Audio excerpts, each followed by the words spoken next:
No, come on.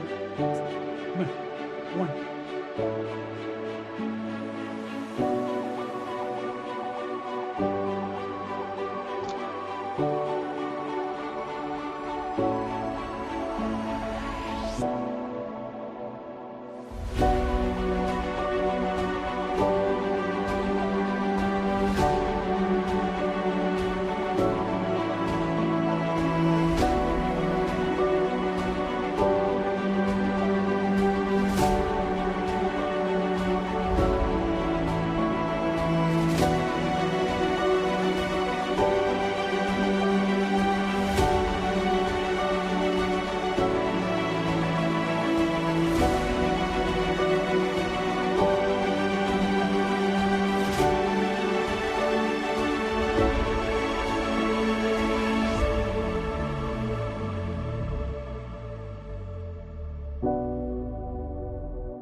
Welcome to the lab, everybody. I'm your host, Joshua Diaz. It is great to see you.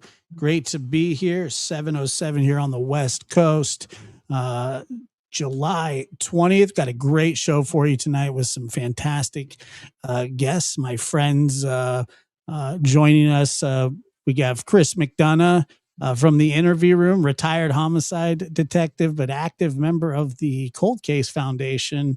And that horn's been around for a long time, by the way. And we have retired homicide sergeant John Lamb. And it's a special day for Mr. Lamb. So chat, show some love to Mr. Lamb on his birthday. Happy birthday to you, John. Well, thank you. And what's the old line? If I'd known I was going to last this long, I'd have taken better care of myself. And by the way, make a note, at 2:07 in the broadcast, the horn made its first appearance. Yeah. It's a delight to be here, Josh. Happy birthday, John. Thank you so much. And it was, for me, it was a quiet day. It was a nice day because being a nerd that I am, I got 2 police shoulder patches. So that's great, man. That's like a big deal. Do they have conventions for those things?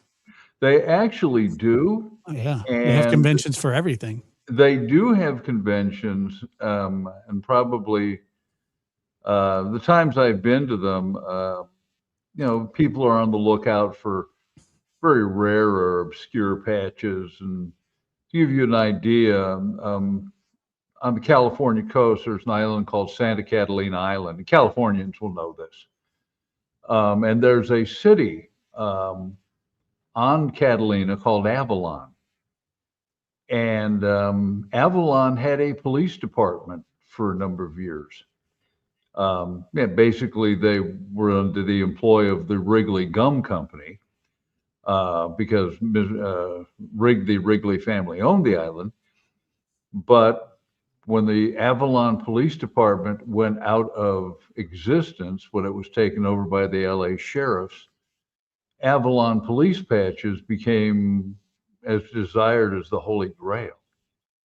So they will come up. They are so popular that people will have the old design, send it and have it reproduced in China, and then will artificially age to create. I'm not kidding, because a genuine Avalon police patch at auction will go for in excess of $1,000. Oh my! Just a piece of cloth. Yes, but it illustrates the point. Is it actually worth that? Well, it's worth whatever somebody's willing to pay. Well, that's like that's the old adage is like you're never overpaid if somebody's willing to pay you that. Exactly. Yeah, I mean that makes sense. But me, I mean, look, I like to collect patches, but I got any number of things I'd rather do with $1,000 Yeah, like, you that know, go there. and dental care, Yeah, food, um, a gasoline. mortgage.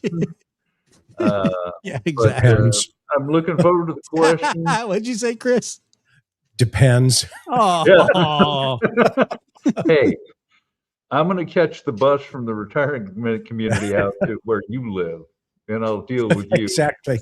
Everybody out. They're all I'll out. hit you with my walker. Um, so, but no, it's a delight to be here. New socks. And yeah, we had the compression socks. And Chris and I had a great time we were in San Diego 2 weekends ago. And that must have been nice to see each other, huh? How long has it been? the last time I saw Chris and Karen in person was 2004 when they stopped at our house when Dylan was a baby. 22 years. Wow. Yep. When we ended up going to La Plata Yep. to teach that class. Yep. So yeah, 22 years. That's amazing. Yeah, we huh? taught And he was the homicide one I'd class seen in most Maryland. recently. There were other people I hadn't seen in 35 years. Wow. It So was that must great have to been see nice. everybody. That's for sure. Well, I just recently saw a friend for the first time in 6 years just the other day, and that was, that was wonderful to see. 22 years. Did he recognize you? Yeah, he recognized me. Yeah, came to visit me. Just Well, we did. throwing There it- were some just people throwing it that out there. I came mean, in that we John had- and I are on the post office walls, so everybody knows what we look like. Yeah, it's easy enough, So He definitely recognized me, but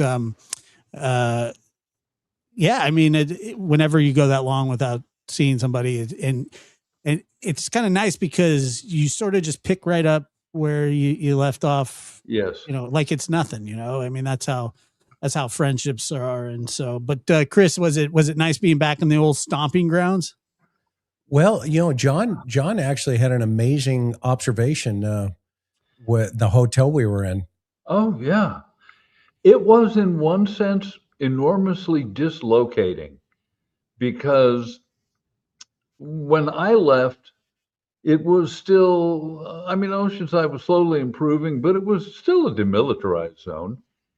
And as it turned out, where the hotel was, this hotel, which overlooks, it's on the cliffs above the beach, and it was located on a stretch where it was actually where for those of you who remember the original Top Gun film. There was a house that Tom Cruise's girlfriend lived in.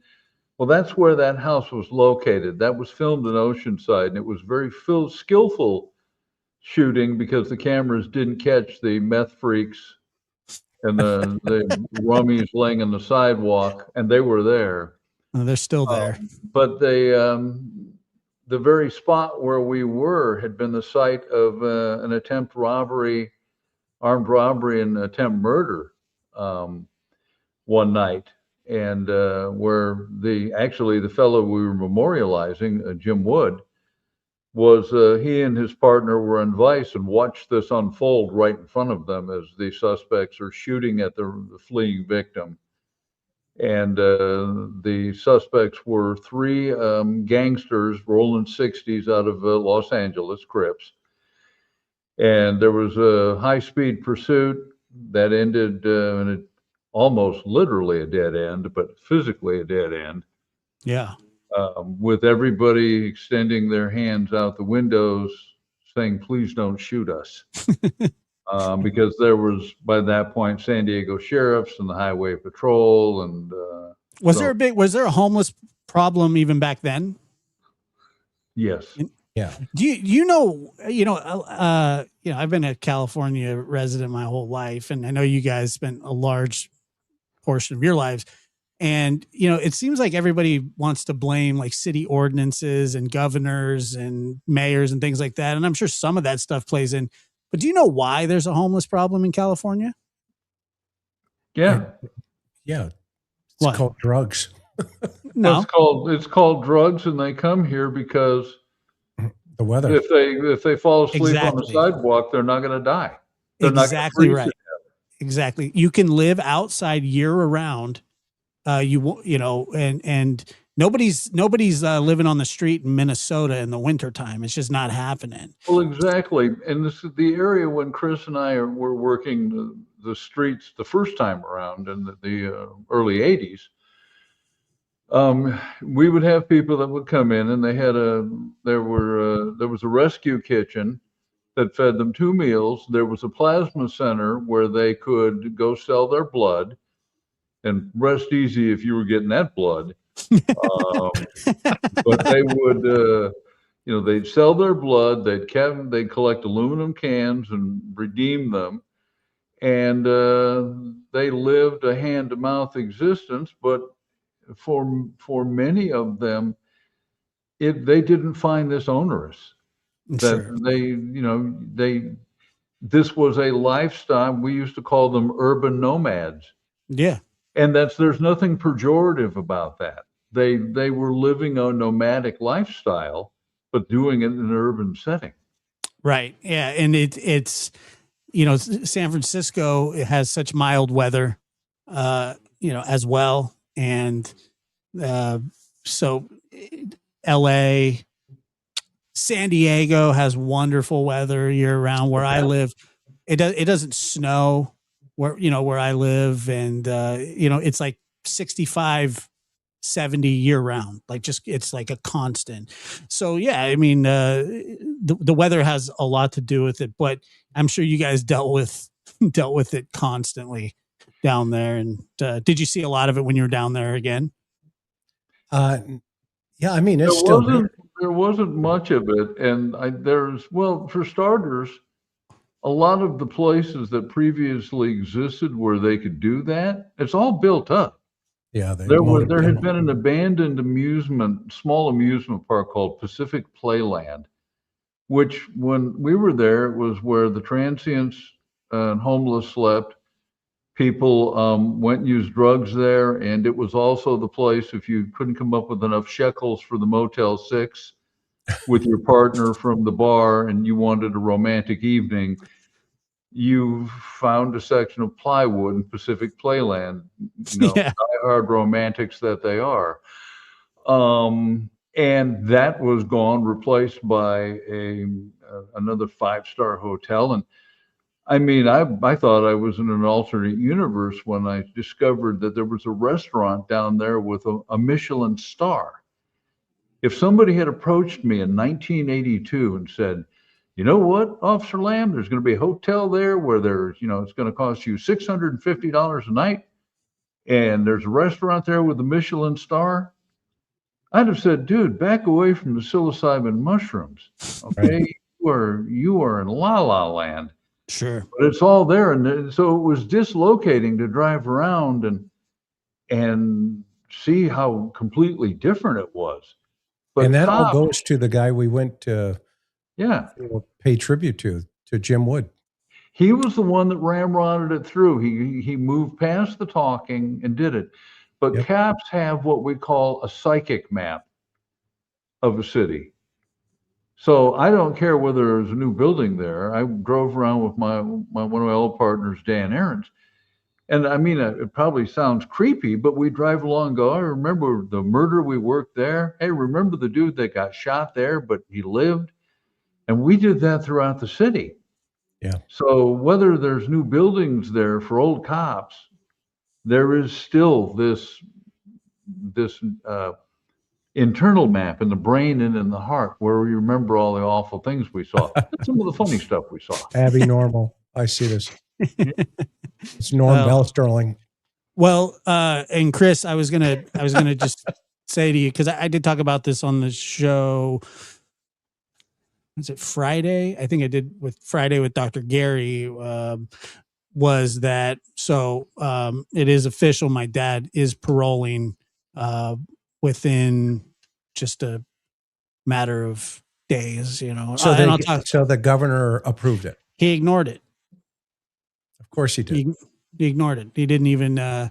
He just he didn't take any action. He didn't take any action on any of them that were put in front of him, and so I'm sorry. It is.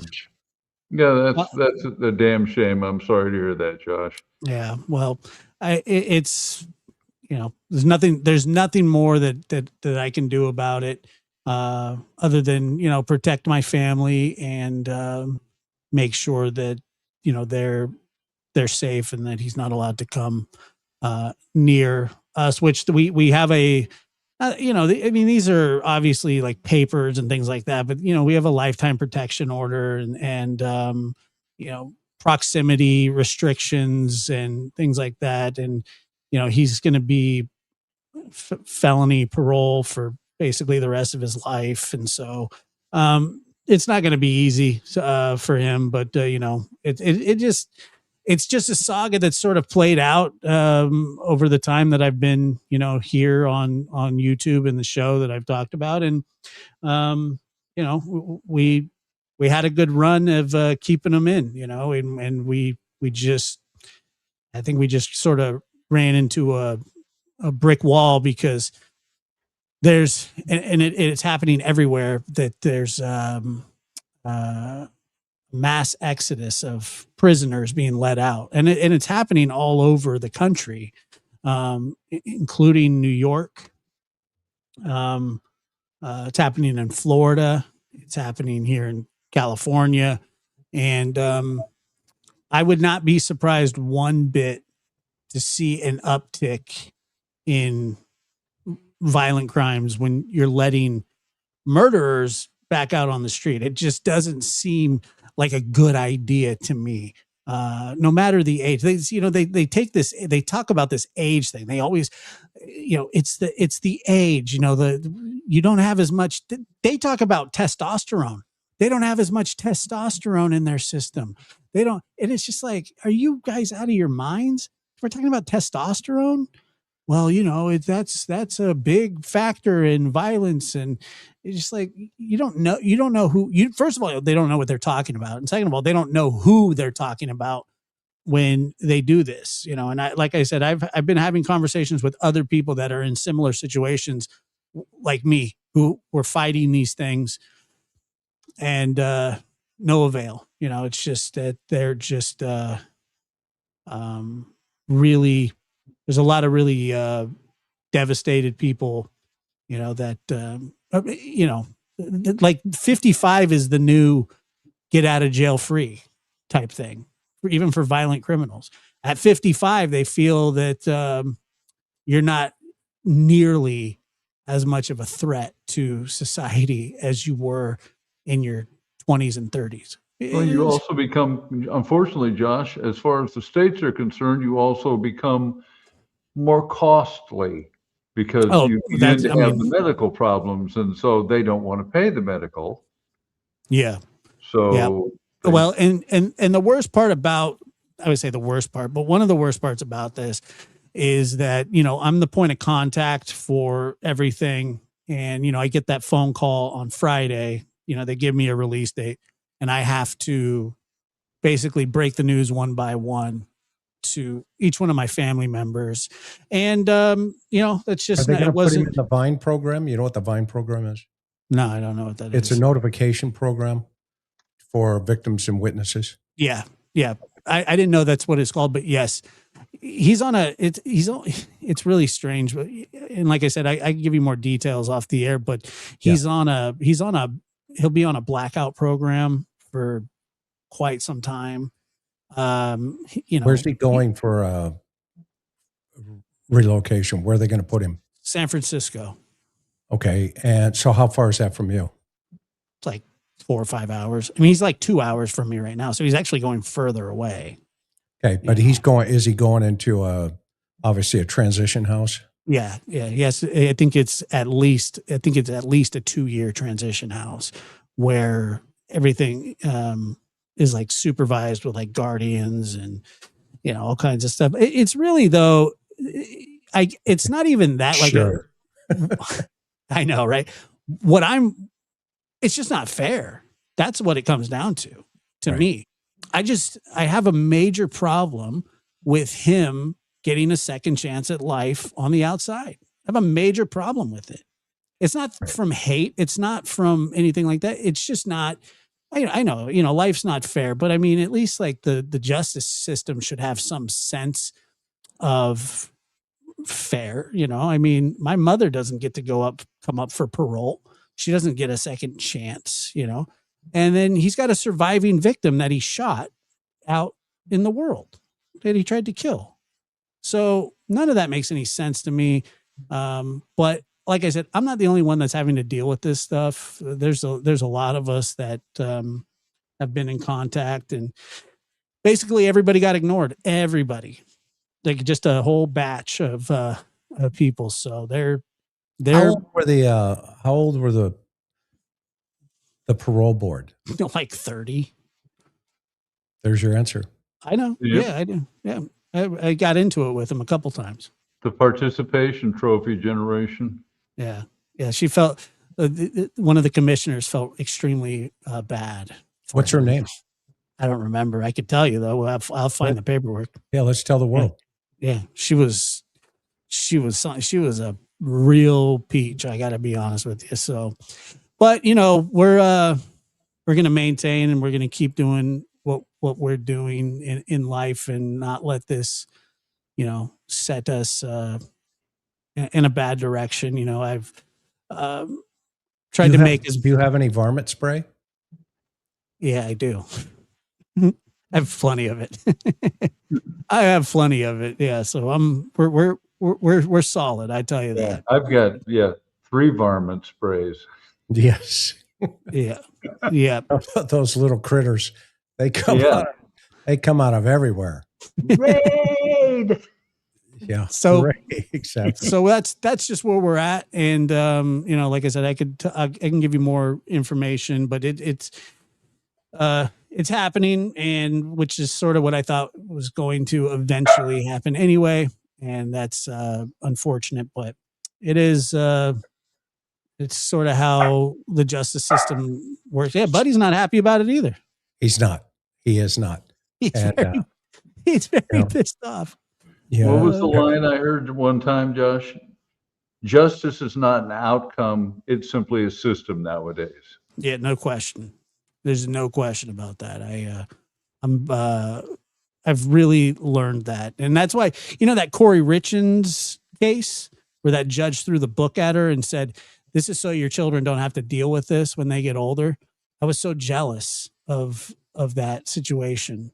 I was so happy for those kids, but I said, I wish that would have been our guy, because he gets it. He understands. He just said, this shouldn't even be up for debate, and it shouldn't. Yeah, but here's the sad part. Even though as justified as that judge's orders were and are, your judge who sentenced your father, had the same. I mean, the power behind it. He could have, yeah. And right. The challenge is, again, this is a shift in our society. No question. And, at some point though, a lot of people don't pay attention to, the minutia details like this, right? I mean, you are as much as a victim as anybody else because of the fact that, your age, the fact that you've been deprived, et cetera. And I could go on for days, as John and I could both go on for days. Yeah. But you see, you don't count. Right. See, and in today's world, you just don't count. I mean, a lot of people think, let's just use Iran for an example, just real fast, 30 seconds. Sure. Did you know 80% of Iran is not Muslim? I didn't know that, but it doesn't surprise me. Yeah, 20%. Yeah. And it goes to show you the power when good people do nothing. Sure. And then it's solidified into this belief system of everybody thinks that, it's the mullahs and that the whole country is that way. No. Iran was a very civilized, very advanced, country in the 70s with the Shah and all this other stuff. And, these are times that John and we were alive. We watched it. We watched it happen. Yeah, they And were talking about moving the Shah to a location where I worked in the desert. So yeah, at one of the bases where I was a military policeman, I dealt with Iranian officers. yeah. So if we think about what perceptions are, the perception right now is your dad is oppressed and that he has, redeemed himself and that he's going to, et cetera. What the parole board doesn't understand is how many deals he made inside the joint. And now those deals are going to be recovered. There's a payment plan when you get outside. And now how your dad's going to pay for those things, I don't know. It's none of my business. Sure. However, I can guarantee you there's somebody that is going to monitor your father, and it's not going to be the state of California. Right. If he made a deal with, MA or, anybody, if he associated himself, well, then he's going to be expected to do things. He did. Okay. He associated himself. No doubt about it. Well, you have to, right? You have Sure. to. I mean, you don't have a choice. And so guess what now? Those bill collectors are going to come collecting. Mhm. And so your dad may or may not last long out on the street, to be honest with you. Sure. Yeah, I've considered that. Yeah. Right? Yeah, Or that's he yeah. may be Of course. forced to commit crimes again, and we'll go back into custody. Mhm. Right. Or Yeah. deliver dope or do something for somebody. He'll be a mule for a little while for somebody because he got some favors while on the inside, et Right. cetera. Right. And so, let's see what happens. If he's in San Francisco, then, he's going to have to deal with, the northern problem up there. Yeah. Yeah. I just wonder, like, at what point, like somebody that's been in prison for 40 years, close to 40 years, like what kind of life can you live on the outside at like 65 years old or whatever? Whoa, wait a minute. Whoa. No, but I mean, spending that, you didn't spend your time It's in John's prison. birthday. What are you talking about? Yeah. I Amazon you Prime some Pampers. It's okay. But Yeah. but you just think how can somebody even like survive? Wait till he sees a phone. Yeah, I know. That's what I'm saying. It's just so weird. Or looks for a payphone. Yeah, or look for a payphone or an app. Yeah. Payphone. Yeah. Yeah. What's Netflix? I mean, look, I'm not going to be around to watch him discover these things because I don't care. But it's up to him. Good luck to him. Whatever. I just have to wash my hands of it. And like I said, just like you said, you protect your family and you just do whatever you have to do, and so that's sort of where we are. And but I've been getting a lot of nice messages from people on here and just in general that have been concerned about me and my mental state. And I'll be completely honest with you guys, I'm fine. The only thing is that I just worry about my family and not necessarily their safety, but the way that they have taken the news, it really isn't great. And who can blame them? So it's a trying time, but one that we'll get through. It's nothing, we've been through all sorts of stuff, but so I just wanted to give you an update on that. But I started watching your show, Chris, from last night, and wow. What I haven't got all the way through it yet, but what a show is going. I mean, what is going on in Tucson? Yeah, great question. I mean, Karen did an amazing job. She dug and kept digging, and that's just the tip of the iceberg. I mean, with this guy, and we're talking about Nanos, of course. Nanos, yeah, of course. The fact that he was under a RICO investigation, even of a just to get from the get-go. What? A sheriff. A sheriff's department, not a sheriff. a sheriff's Yeah. department. Right. That and then you wonder why he doesn't have a great relationship with the FBI. well, yeah, exactly. And that that was a 20-year run, right, where they set up these two cafeterias, one in the jail and one in the headquarters, and one of the sheriff's leadership gave it to his niece to run. No permits, no bids, no nothing.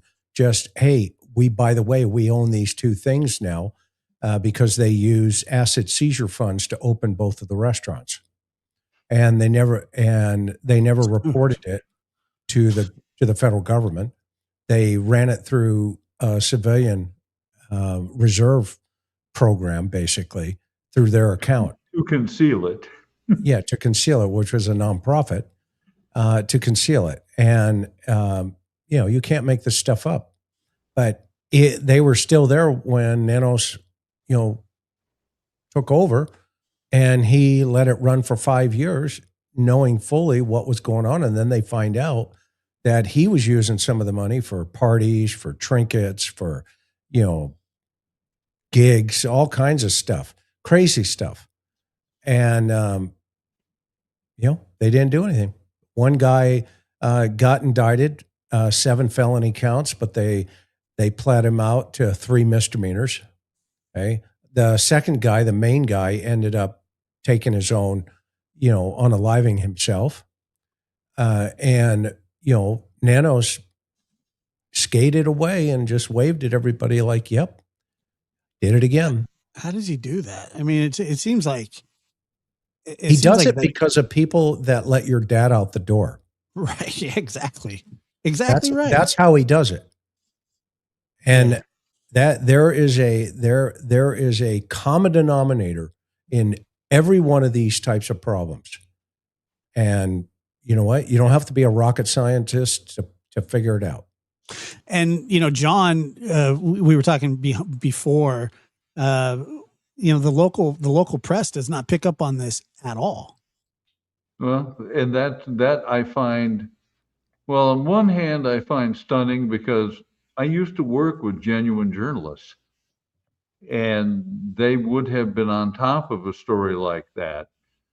But to have a RICO investigation of a sheriff's department, and basically it doesn't make its way into the local media, that suggests one of two things to me. Either you have a bunch of lazy people who are comfortable providing whatever, if it leads, it bleeds story at 5, and they don't really want to dig into it, or they've either received some encouragement not to follow it, or because if Karen could find it this quickly, why couldn't they? Well, of course they knew it was there. They look the other way. As Chris has said, we're in an era right now where we have people in positions of authority who don't want to make hard decisions. And they apparently believe the nonsense that of Boys Town, there's no such thing as a bad boy, which, sorry, there are lots of bad boys, bad girls too. But this belief that, nobody commits really crime, they're ill. They've been motivated because they're ill.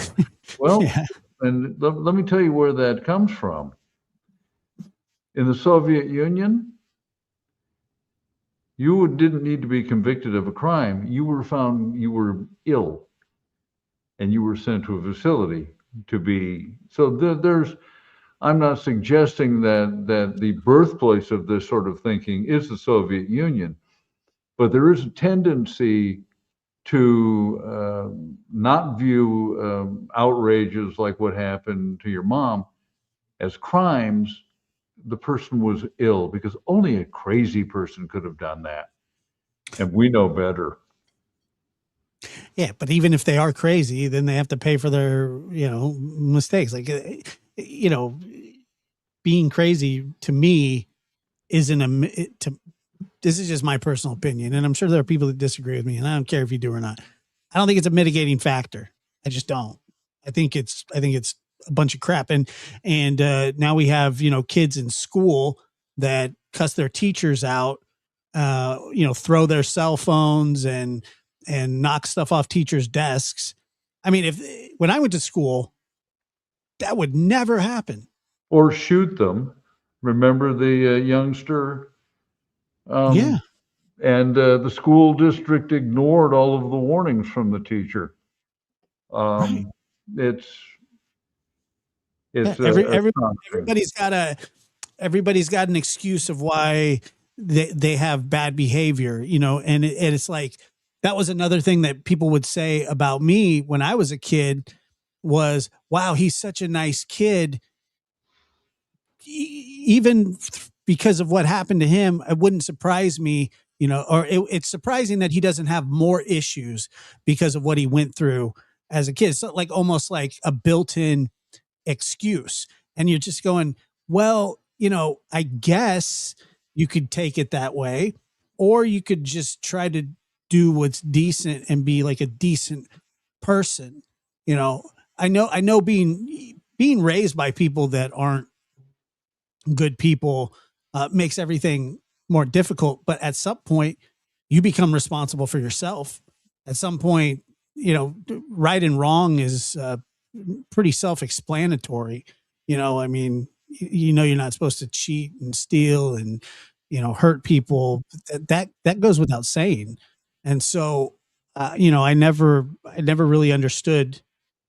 I never really understood that kind of logic. And that's sort of like, now we have this, in this case, especially in the worst thing that ever happened to Sheriff Nanos was, and don't take this the wrong way, anybody, was Nancy Guthrie went missing. It was the worst thing that ever happened to his little empire that he had, because it shined this light, and he thought that he was going to hem this thing up quick and get reelected.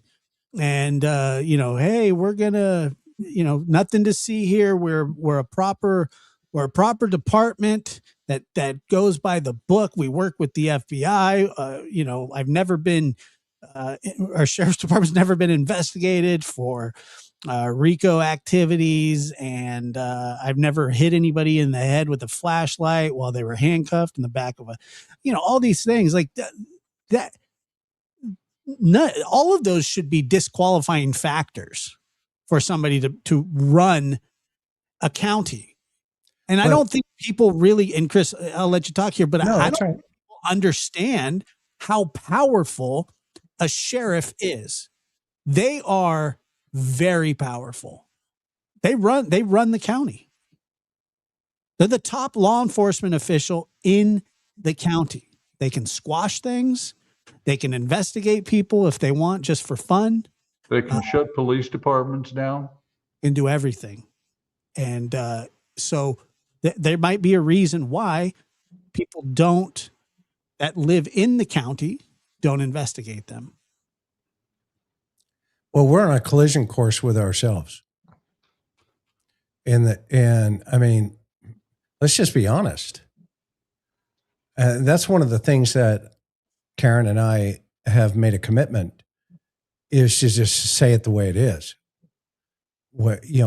And we're on a collision course in this country with ourselves. We the times that John and I grew up in, they don't exist anymore. They're gone. The moral compass is gone. The accountability is gone. The algorithms have stepped in and said, "Hey, you looked at this fight, so here's another one." And what we're doing is we are reprogramming ourselves as individuals to hate each other. And by the way, Facebook years ago, there's a really great documentary years ago about CEOs of these high tech companies won't let their children have social media. Yeah, of course. Right? Right. Because I don't think when Zuckerberg, stole the idea of creating Facebook, or Bill Gates, who bought DOS for $50,000 from a mathematician and created Microsoft. Okay. I don't think they completely read the room correctly. And if you'll notice, in third world countries, there were many, many coups that had taken place when social media first came onto the scene. And we are in a scenario right now in the United States where, let's just use, I don't know, who do you want to use? How about if we say Keith Ellison up in Minneapolis? I'm not going to drift off, but he's kind of like the sheriff in Arizona. He's the attorney general of Minneapolis, Minnesota. He's the attorney general of Minnesota. Do you know where his main funding comes from? I don't. The Muslim Brotherhood. But you see, if I say that word, okay, all heck breaks loose. Sure. That's the problem. Right. Right. Is freedom of speech really free in the United States? Can I exercise my First Amendment right by saying that? Am I allowed to do that? Because if I'm not, then we're back in 1933. Right. So what is it? Well, I think that I think you have the freedom of speech, but I think that when people disagree with you or they don't like what you say, they say that it's offensive and they say that you're being hateful. When maybe that's not actually the case. Did they say the same things in 1933? Of course. And what did history teach us? Didn't go very well. No. And so guess what? We need to lie in the bed that we make as a country. And we have, again, I'm coming from the position here, by the way, of a military family. My grandfather was gassed in World War I, my dad's father. He had braces on his legs. And my other grandfather, my mother's dad, was also a victim of World War I.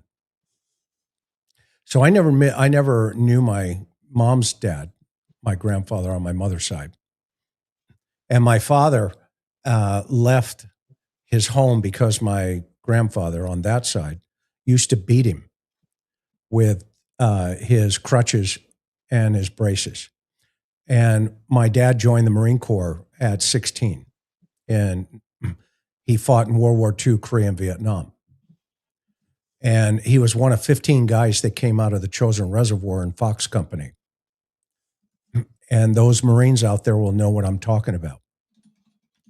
Okay. And so I come from a pretty hardcore, conservative positioning. Now, that doesn't mean I can't accept the ideas or the thought process of somebody else. No. I do all the time. I mean, John will tell you, I did it. I'm still doing it. It doesn't bother me, nor should it bother you or anybody else. So for me, John and I were on the street when the word hate crime actually was put into law. Yep. Oh, so you were serving when it got passed. Oh yeah. Mm-hmm. Yeah. That's interesting. And guess what? If you called somebody else another name, that's not a hate crime. That's true. It's not. You're right. Okay. Now, you take a bomb and you throw it into a mosque, or you throw it into a synagogue or whatever, a church, a holy church or whatever. Sure. Right. Yeah. Guess what? We got a problem. Yeah. It's a hate crime. Yeah. But you see, what's happened is in our society, we have taken this concept of people saying, well, you offend me, so that's a hate crime. No, offending somebody is not a crime. Okay. Now you may be stupid to do that. Okay. But you can't fix stupid. So you gotta step back and you gotta go, hey, oh, by the way, you misgendered me or you mispronouned me or whatever. Okay. Well, that's not violence. It becomes violent when the person reacts to it and punches you for that. And actually they're at fault, not the person that said it. Well, right. I mean, it's the same thing. Like you can say a racist term to somebody. You can call somebody a racist name, and it's not against the law. Now, obviously society doesn't like that, and you could be ostracized and fired from your job and all those things, but that doesn't mean that you're going to go to jail for it. Now, if that is accompanied by violence, then it becomes a hate crime. But people saying racist things is ignorant. But it's not against. It's not against. Well, what's the law. definition of racism? Well, I don't really know the definition. But then how do we know what racist things are? Yeah, but I mean, if you're saying like hateful, stereotypes or things like that, then it's considered. Well, what are stereotypes in society today? Because they were way different in the 60s and the 70s and the 80s than they are today. Sure, of course. So has racism progressed? I mean, has it evolved into now having a conversation that's racist? No, but like, Chris, there are certain buzzwords that are considered racist, obviously. And, okay. And so if you were to whoever you're directing them at. Now you're cooking. Right. So if the person directing it to another person, and that's not racist, if the other person accepts it coming at them. I don't know. I'm not really sure. Well, John and I have been on the street for years. I've watched people call each other names all day long, and not one of them punch each other for doing it. Or stopping. You see what it breaks down to is, you see, I have this pigmentation, so therefore I can't do it. Sure. That's what it comes down to. And I just saw somebody in the chat say, Chris, we love you, but Keith Ellison is a good AG. No, he's not. He's a criminal. And if you support it, you should move to Tucson. Keith Ellison is supported by the largest terrorist organization in the United States. You just do the math. Look up the Richardson trial in Plano, Texas. If anybody has any questions, you can more than glad you can do that. That's where all the money came from. And guess what's happening in the United States today? Okay. There is a slow move where you're losing the ability to have a conversation like this. Yeah, absolutely. Absolutely. There will be people that will be upset at you or me, I'm not going to lose any sleep over it. I'm almost 67 years old. I'll sleep like a baby tonight.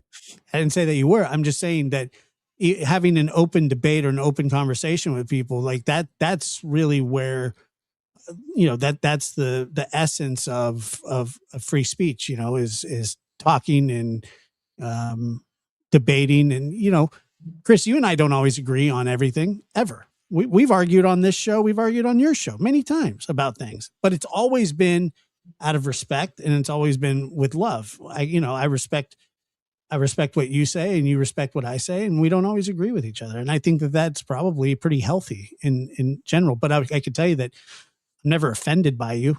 No, I know that, and I don't know. I try not to offend anybody, but when you stand over the body of a child who has been slaughtered in a bathroom, or when you work Vice and you're picking up people in bathrooms for, sexual favors, Mm-hmm.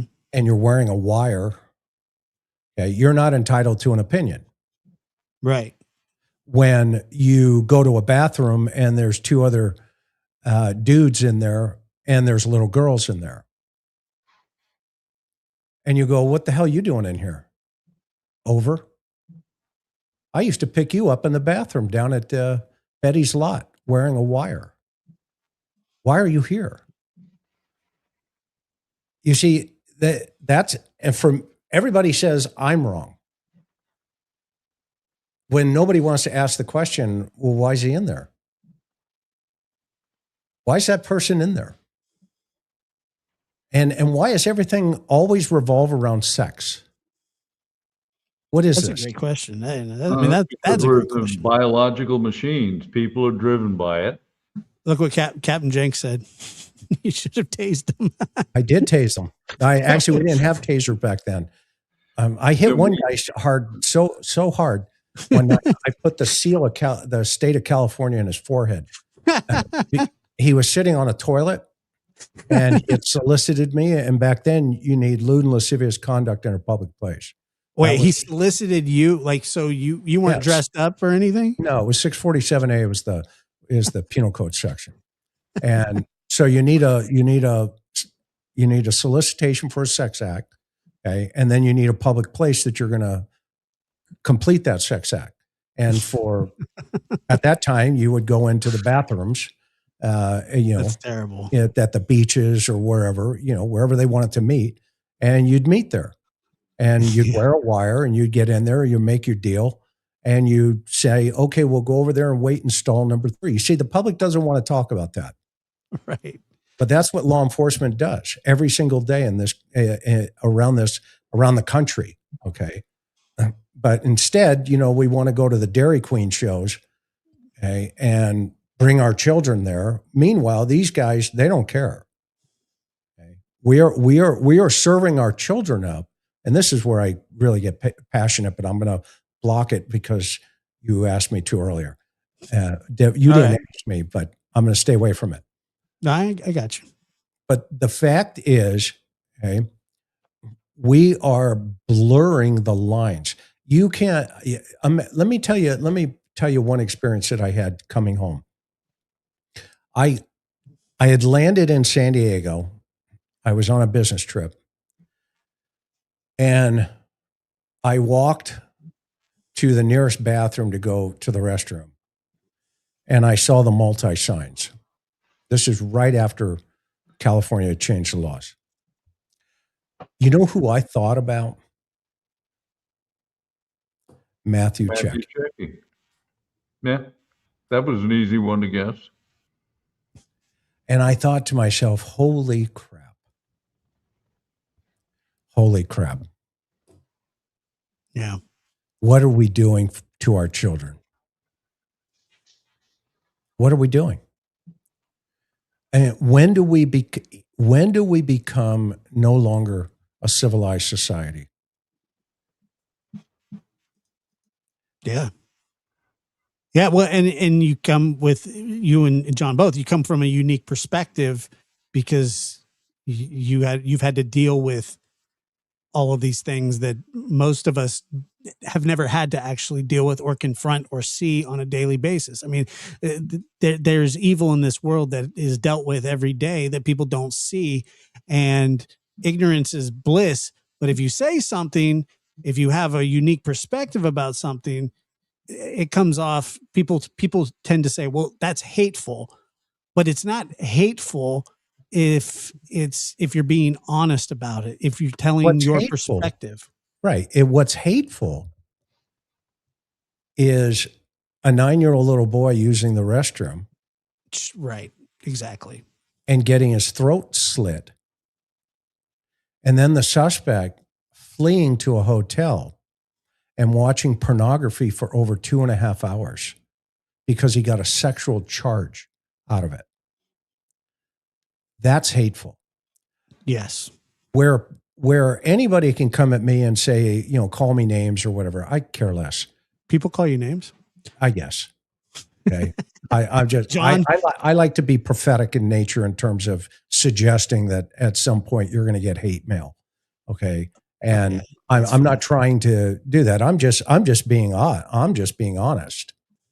Okay. And where the problem comes is those that, want to pitch, they don't want the ball thrown back to them. I'm the kind of person that just throws the ball back. Say, hey, fine. You want to talk about it? Let's talk about it. How many dead kids did you stand over? And then did you go also watch pornography for 2.5 hours? Right. Did you do that? How many individuals did you pick up wearing a wire? And oh, by the way, let's go to our local library and put $2 in everybody's shorts. You know how many X-rated movie theaters my partner and I used to go sit in the back and watch people do the most disgusting, degrading things in a public forum? Guess what? It's in your local parade today. We've lost our way in this country. Go to San Francisco. Are you kidding me? I did a shooting of a cab driver, and we went up to Polk Street. You want to know the name of one of the bars we went into? You probably have been up there, Josh. Yeah, I go into it all the time, actually. No, I'm teasing. It was called the Long Giraffe. I actually never heard of it. Thank God. Oh yeah. A long giraffe. It may still be there. We were looking for a murderer. Why? Well, Chris, you brought up an excellent point. How often sex does play a pivotal role, and it's people who are their lives are maniacally driven from it. I worked a number of homicides that came from sexual encounters or people seeking sexual encounters. And like I've stood in a public restroom trying to find witnesses at 1 a.m. In plain clothes with my partner. And, you would ask like, break out your ID and, gee, what are you doing? Why did you drive 60 miles from Anaheim to come and use this public restroom at 1 a.m? Yeah, amen. And one of the reasons why Chris and I would work these restrooms is how often they turned into violent crimes because there were predators, there were robbers who knew these places. And, just like lions stake out the water hole on the savannah, they'd stake out these places and they'd viciously beat and rob the people coming out, presuming that the victim was not going to share with the cops what they were doing there. And then there were other people that were there. I've often said that if you go in search of random encounters, particularly in Oceanside, one after another, sooner or later you are going to meet the banjo player from Deliverance, probably sooner. And if there's one thing that did stun me is that the number of violent crimes I worked that were directly connected to people's sex urges and pornography. Yeah, right. Well, isn't that what Ted Bundy said fueled his? Yeah, exactly. He would fish the pornographic material out of a dumpster or something, and he said that it kind of fueled his. I'm sure he already had feeling, but it did nothing to help, and so give them ideas. I worked. I had a serial SA suspect who, during his confession, told me that he'd watched pornography and wanted to do it too, and but didn't understand some of the basic facts of life. Mm. But it was, it just shocked me. And in the early 1960s, Playboy centerfold was shocking. But the stuff that people are watching now is just depraved. People don't Yeah. wake up, Josh, and go, you know what, today I think I'm going to get addicted to pornography. They don't wake Yep. up like that. It's a process of learned behaviors. Yeah, like any other addiction. And they just, once you are down that lane, and I'm not talking about adolescent boys or girls, figuring out what they are, who they are, where they're going, etc. Sure. I'm talking about back in the time where, we used to do what they call John ops, right? B ops. Because I work Vice and John knows, from 1984 to 1986. And then I got transferred in the K-9 unit, 86 to 90. But then I got transferred into the Bureau. From 1984 to 1986, every single night for 8 to 10 hours, I would go to work. And we would go, and like at church, people would say, hey, what do you do? And I'd say, well, I pick up hookers. And, the that go would be over like, well. what are you talking about? You're at church. And I'm like, you asked me what I did. That's, I'm not going to lie to you. Okay. And my partner's name was Rich Davis. RL is what we used to call him. And John knows him. We were oil and water. We were oil and water because it was one of the most spiritually draining jobs on the planet, because we were responsible for all the bars. We had all the ABC laws, alcohol, beverage, and control laws, and we were responsible for all the prostitution and all the vice stuff, gambling, that kind of stuff. That was our job. That was our job title. And I was assigned it was called the Special Enforcement Section at that time, SES. And we had our own little office in the back, and John knows, and we would do these John ops is what they were called. And where you're picking up, you'd put a decoy out, usually a female officer, and you'd put her out on the curb, and, the customers would come, and instead of, letting them go, you'd hook them up. Okay. And then you'd cite them for solicitation. Okay. And that was 647B or 647A. Actually it was C at that time. And Well, you B, cite A was lewd and lascivious in public, and B was soliciting prostitution. right. So it was B. And that's why we call them Bs. Okay. Which is where the expression B girl may have come from. Oh, that's interesting. Cardi B.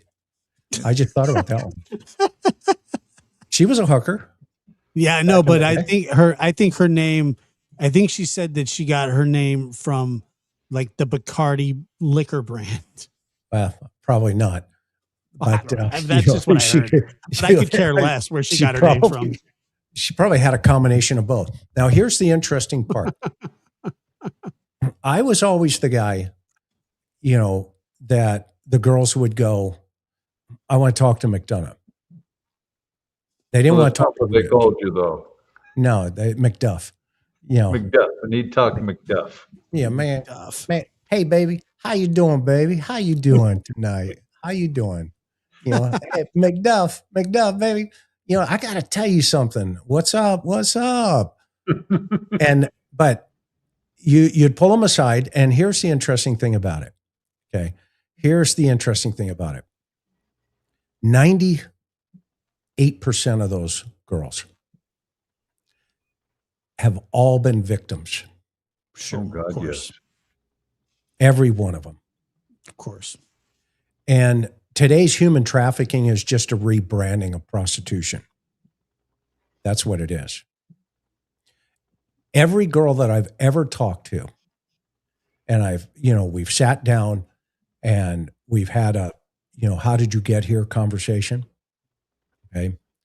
Every single one of them, they didn't choose that. Yeah, I agree. It got to a place where, you either had to have empathy in your heart and understand and wanted to listen, okay, or you could just be ice cold, etc. Now, 90, like I said, 98% of them, there was that 2% that, was just wackadoodles. But the 98% as a whole. Yeah, I agree. With those girls didn't want to be out there. They've been victims since they were children. Or and now the way they were suppressing their pain is, they were chasing the needle. Back then it was chasing the pipe, that kind of problem. And so it becomes an addiction problem as well. You not only have, the pain, but now you need something to suppress the pain. And then when you add in, home fries, okay, or the pimps, those are the guys we wanted. Those are the individuals that we would go out of our way to try to get somebody in what they call their stable, and where they'd have 4 or 5 girls working for them at night. One of the last conversations I had with a gal that I was making really good progress with, her name was Valisa Ray Joy. Johnny knows her. I had talked to her, and we were at Cassidy and Hill, and I'd gone out. There's a gas station at the corner, and I was out talking to her, and I said, "Look, I just got a sense that you're not supposed to be out here. You need to get off the street, or I'm going to find a reason to hook you up and get you out of here. Okay, you need to go." That was the last time she was ever seen. They found her. It was a body dump. And I was the last person to have had a conversation with her. Okay. Now, nobody wants to talk about that side of our society, because you see, she was a commodity for somebody unable, doctors, lawyers, cops, judges, surgeons. We've arrested them all for solicitation of prostitution. They show up in their cars, they pull up, "Hey baby, you want to have a party? What are you, a cop?" "No, I'm not a cop. What's your problem?" "Are you a cop?" "No, I'm not a cop." Okay. They all. Then meet me over here by the corner of the gas station. Okay. And then they they come to your window and you create a deal. And usually they had maybe a room across the street, because that guy who runs the hotel rents the room by the hour. And gets his cut. And he gets his piece. Okay. She turns her trick. Boom. They're back out on the street. The girl is.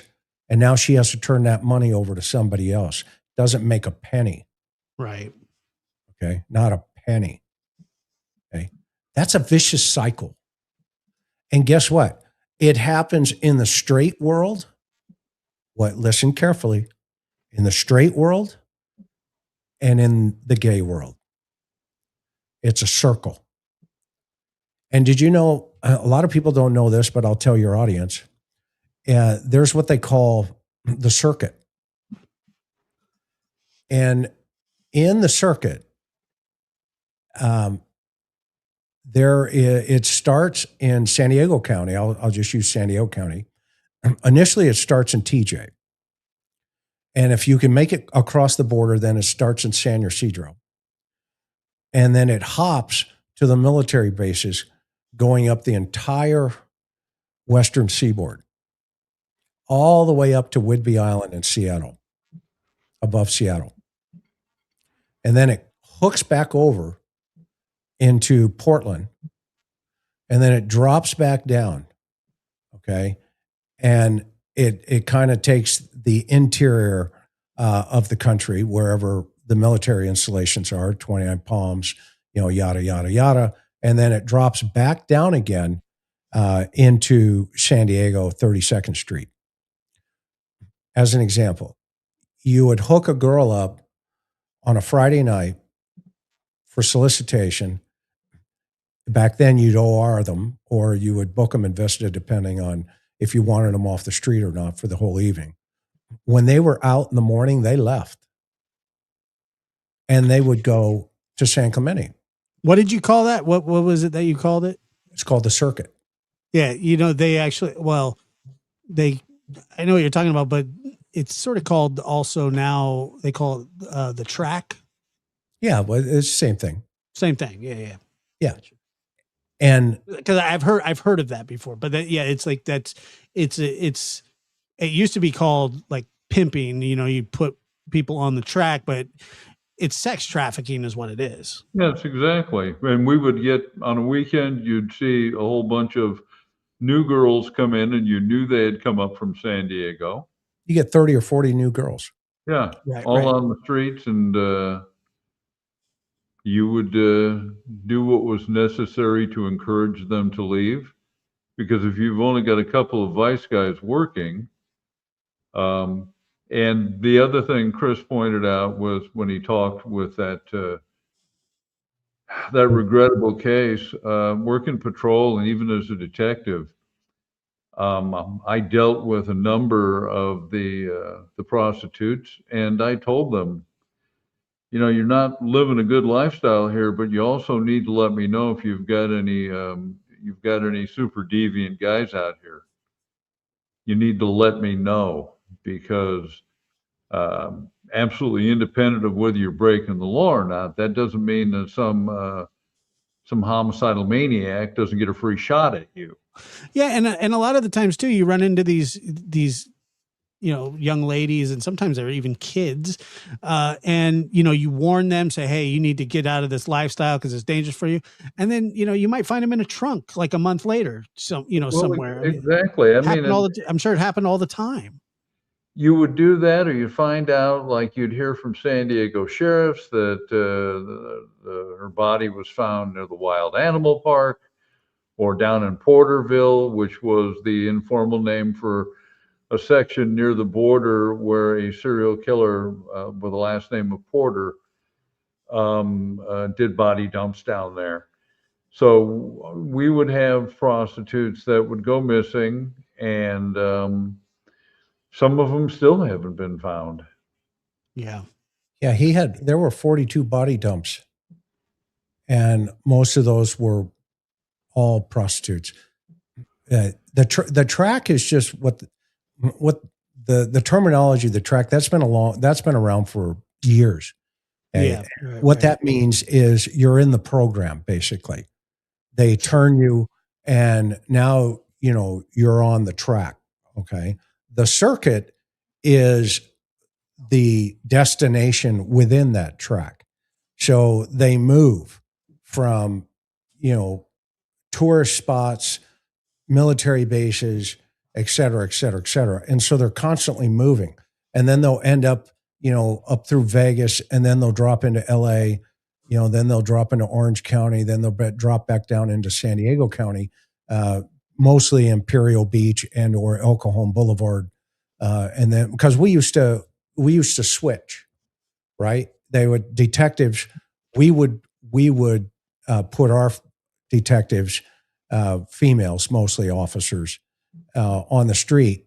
And because they were from our agency, like we used to use, well, I'm not going to name any names, but we would go down like El Cajon Boulevard, but one of our officers, we had to be there because we were her cover team, and we would work with that agency, and then they would send their officers up to work our streets, and they would send their vice guys with them. So we were always working, together with different agencies, San Diego PD, LA, whatever, whatever we wanted to, cook, for lack of a better term.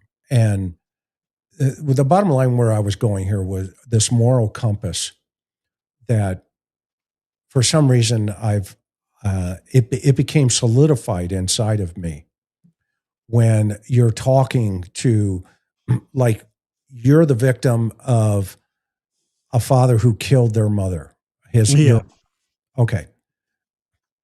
Well, you see, if I talked to you, I would have been your advocate Sure. on the street.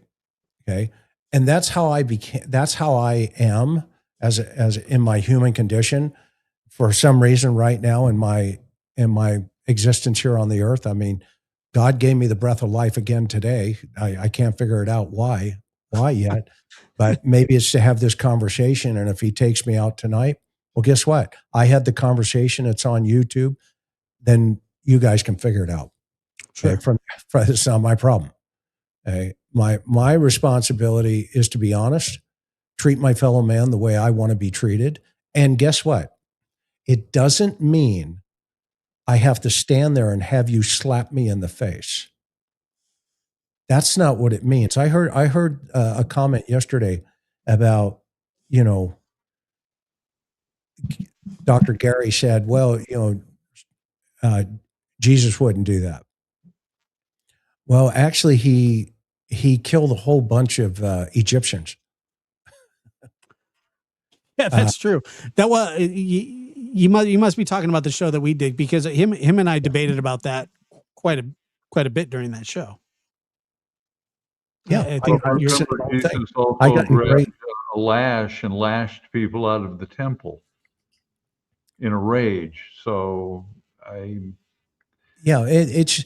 I mean, from a real life scenario, we have taken the streets right now in our society, the streets of behavior, and we have moved them into our most precious commodities on this earth, and those are to our children.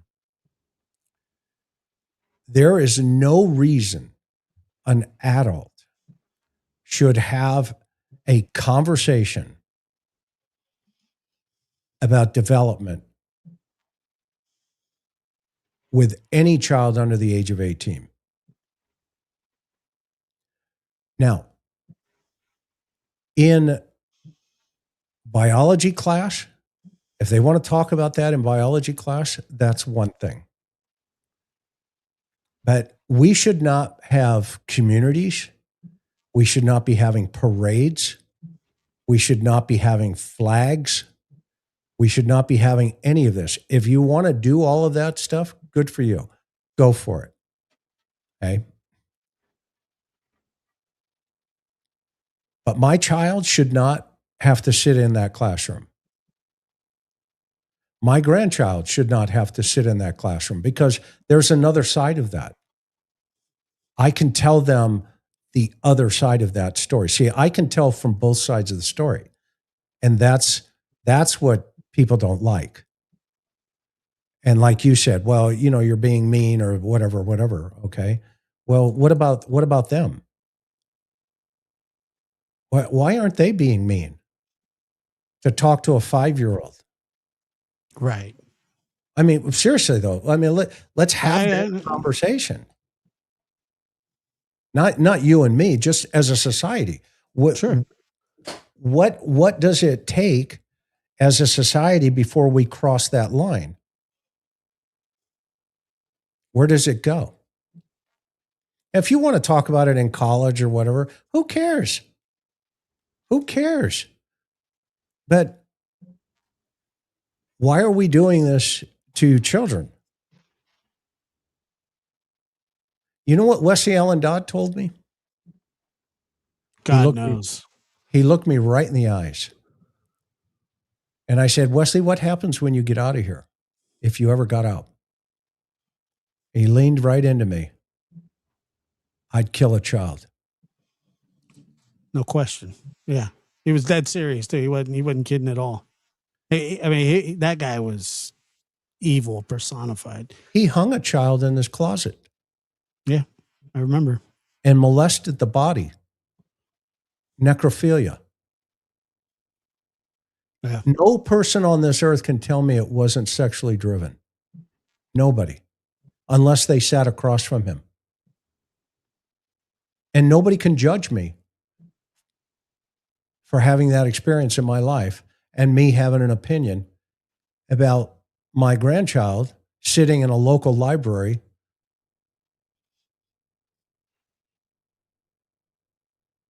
Yeah.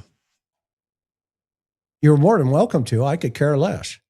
But I also have an opinion, and guess what? It counts. I think of course it counts. Of course. I mean, but that's the root of the conversation, is that, people get offended if you give your point of view. And if you can tell something, you can have an opinion about something that that doesn't agree with somebody else's. And it doesn't have to be hateful. It doesn't mean that what you're saying is hateful. It just means that, look, you have a perspective. John has a perspective. I have a perspective of things. And, like when people talk to me about the death penalty and how it's wrong. Well, most people that are debating with me about it, because I'm pro death penalty, I'm against it in the fact that it's not evenly distributed and it's sort of up for, interpretation, and some people that get it, or some people, there are people that should get it that absolutely don't, because one juror says they should or they shouldn't get it. And so it's just not evenly distributed, but most people have never had somebody violently taken from them. And that would change your opinion a lot in those certain situations, when you think about it. And so, and that was a conversation that Dr. Gary and I were having. It's like, when we were talking about Jesus and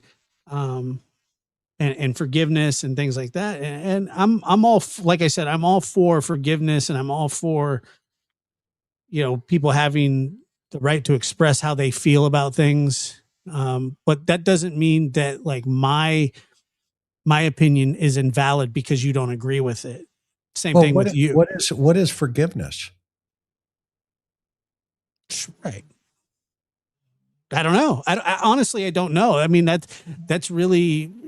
Well, what are the requirements of a repentance process? Yeah, that's up for interpretation. Well, okay. What did Christ say? Let's just use him. I don't know. I mean, I would think that it would be repenting, right? Okay, but what are the requirements? I don't know. Well, one of them is restitution. Yeah, repentance is not saying sorry. Repentance means a complete, wholesale change in one's thinking and attempting to atone for one's violence. I won't use the word sin, but to atone for the offenses they've committed. And does forgiveness mean that the offender doesn't need to be punished? Because there's more people involved in this process. We've seen it with recidivists, people that get out and do it over and over again. But the word punishment has become a bad word. We don't punish people anymore because we rehabilitate them. Sure. And that's, I'm sorry, yeah. People, I'm sorry, some people need to be punished. Yeah, and I agree with that. And right here, like the comment by 219, I understand wanting the death penalty for vengeance, but it doesn't deter crimes.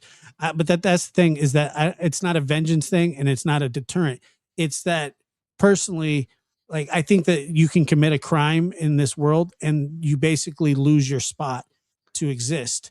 It's not about trying to stop somebody else from doing, in my opinion, that's what this is. It's not about deterrent. It's not about vengeance.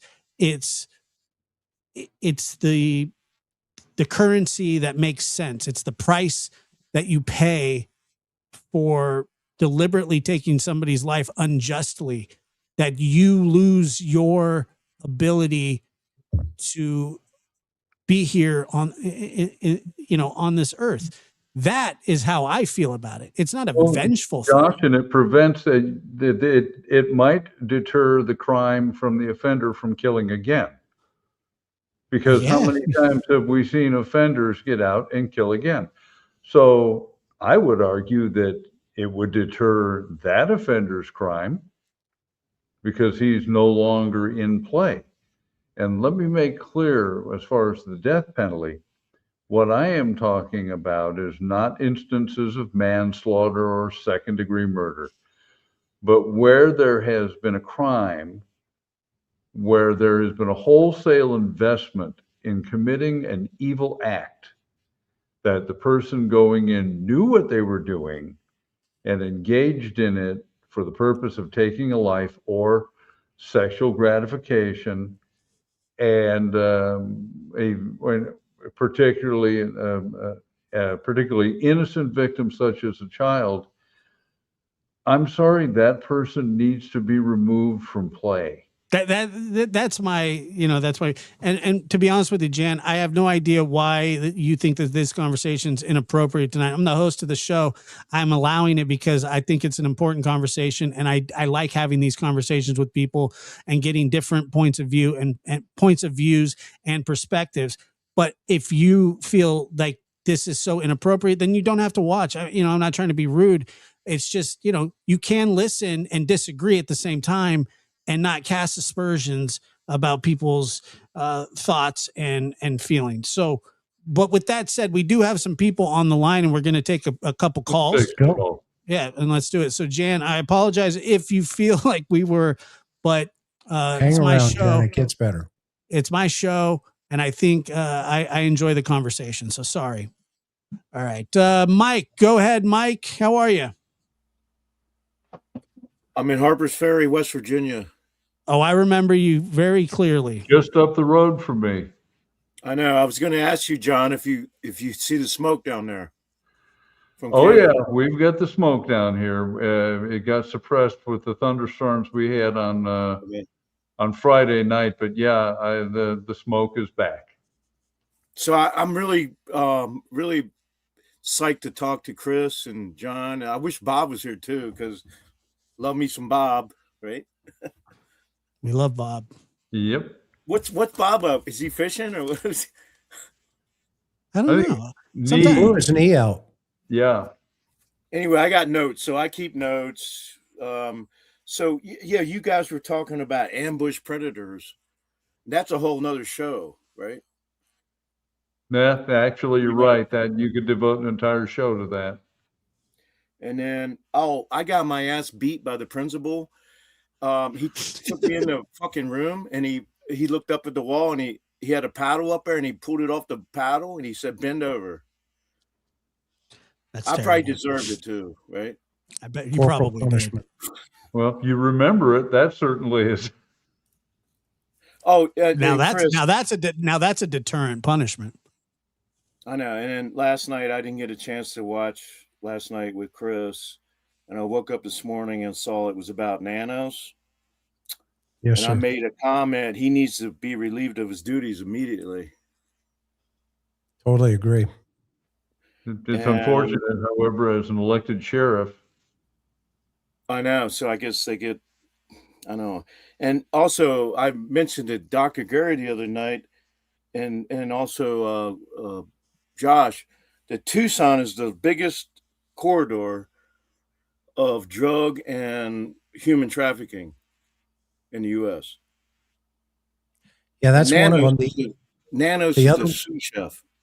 The other one is the 95 up through Atlanta, and the 65. It comes up through Texas, believe it or not, and then it hits the 10 and goes both east and west. And once it gets to the hub, is what they call it, and that's Atlanta. From there, it hits the 95 over southbound into Miami, and then northbound up into as far as Maine. Yeah, and DC. Well, DC. Did you know that? Did you, Chris? Were you aware that there's a lot of drugs and trafficking that's coming down from Canada. Yeah, that's the Yeah. cartels have shifted up through Vancouver. And then just today, they got that guy El Mayo. They Which sentenced guy's him that, to life. Mike? Oh, they got the guy. He was a Sinaloa cartel member, Yeah. and they just today El Mayo, I think is his name, and they sentenced him to life. Good. Yeah, the interesting thing back in the, when we were in Southern California, we were around when a guy named Kiki Camareno was murdered and tortured by the Sinaloa cartel and the Arellano Feliz. The Arellano So brothers. that it was the Arellano Feliz cartel that did it. And we knew Kiki. And a lot of those guys, believe it or not, when the cartels first started kicking off and they were looking for enforcers or soldiers, they actually recruited folks from not only San Diego gangs, mostly Logan and the 60s up there. And then in our area, we had a 5-generation deep gang called Pasole. And we had a shot caller. His name is Jaime, Richard Jaime, or Chato was his street name. And he had the black heart the whole game, the hand over his heart. And he was, sent to, I think, Pelican Bay back in him and a guy named Solano Beltran. We worked a couple of those murders. I worked a couple of those killings. And it's a whole different game. So, yeah, no, I'm glad they got him. Yeah, they got him. One question I had for you, Chris, was what do you think the mindset of the porch guy is? Because I asked Dr. Gary the other night the same question. Well, I think I know where you're going to go, that it's a cartel hit and that it's somebody down in Mexico. That's what I keep saying. Okay. All right. Sorry. No, that's all right. You're okay. You're fine.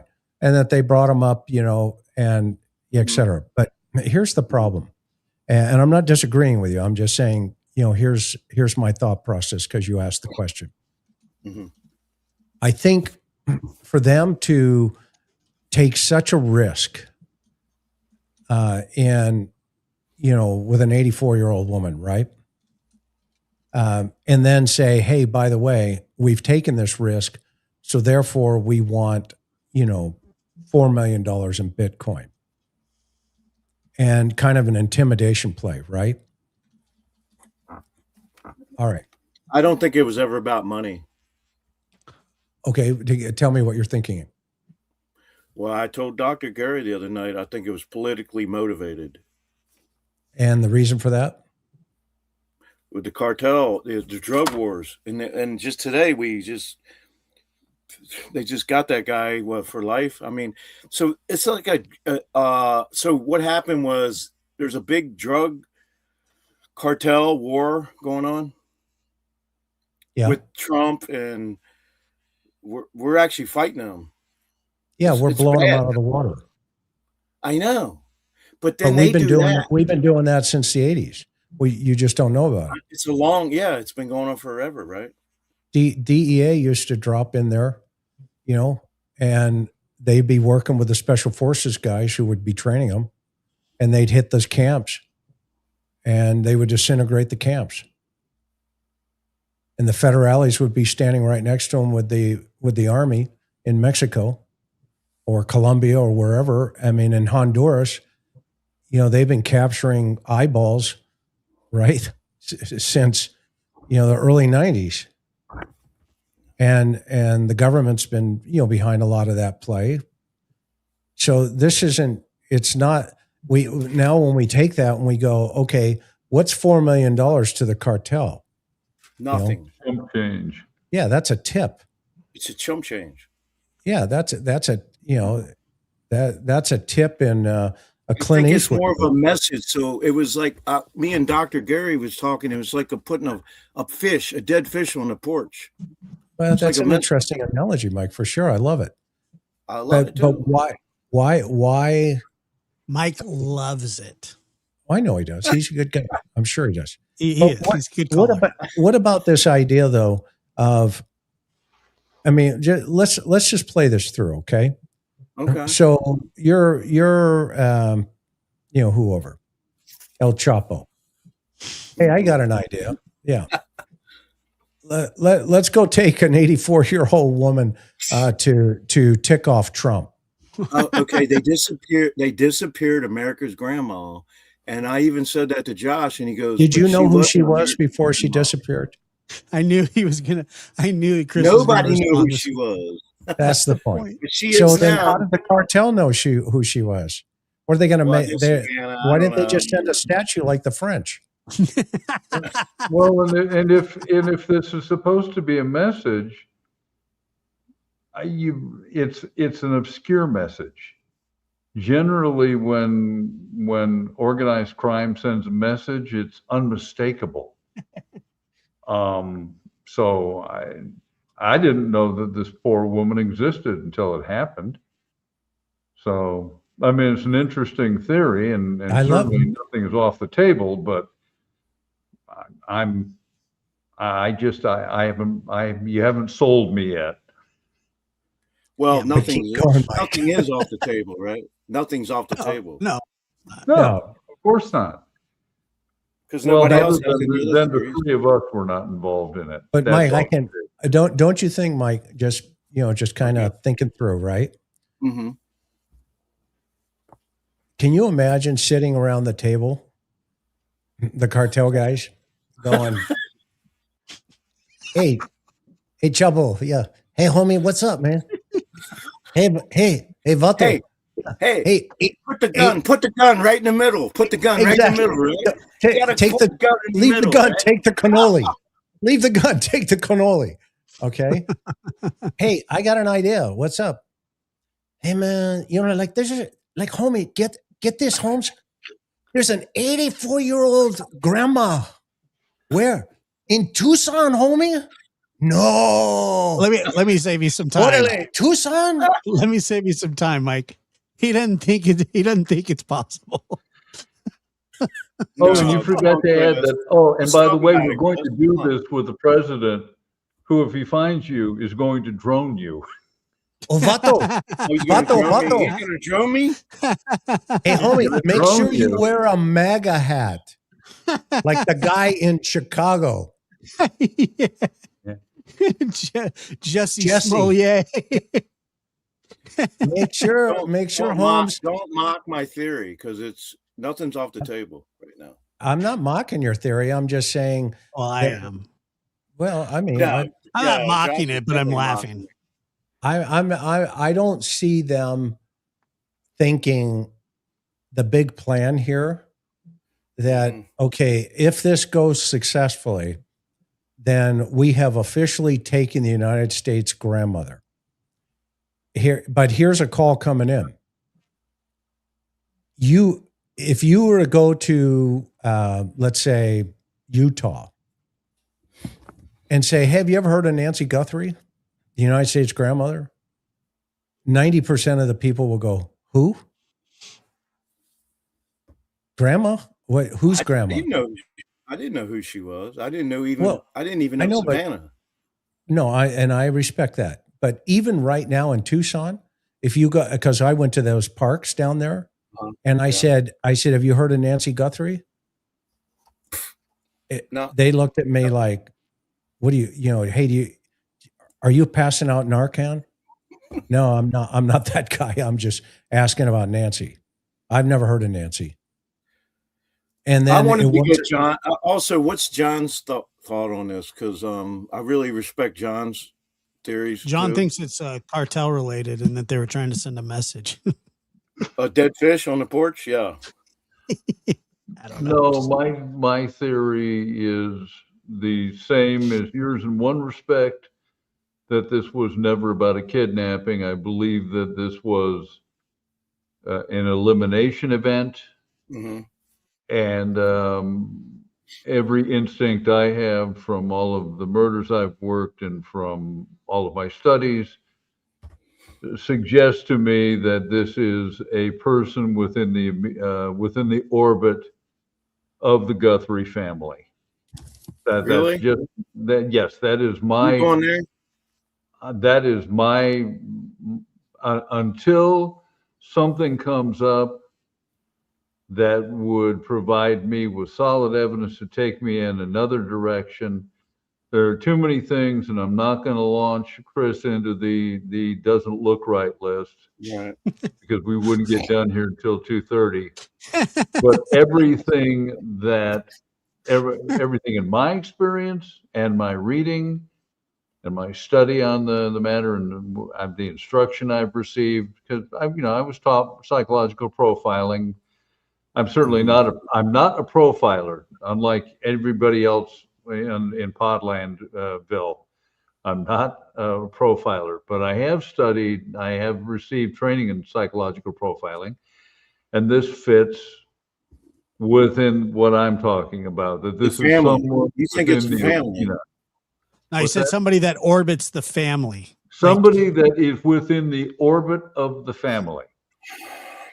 This is someone, I'm not saying that Nancy necessarily knew her abductors or the offenders, but they knew her, they knew the home.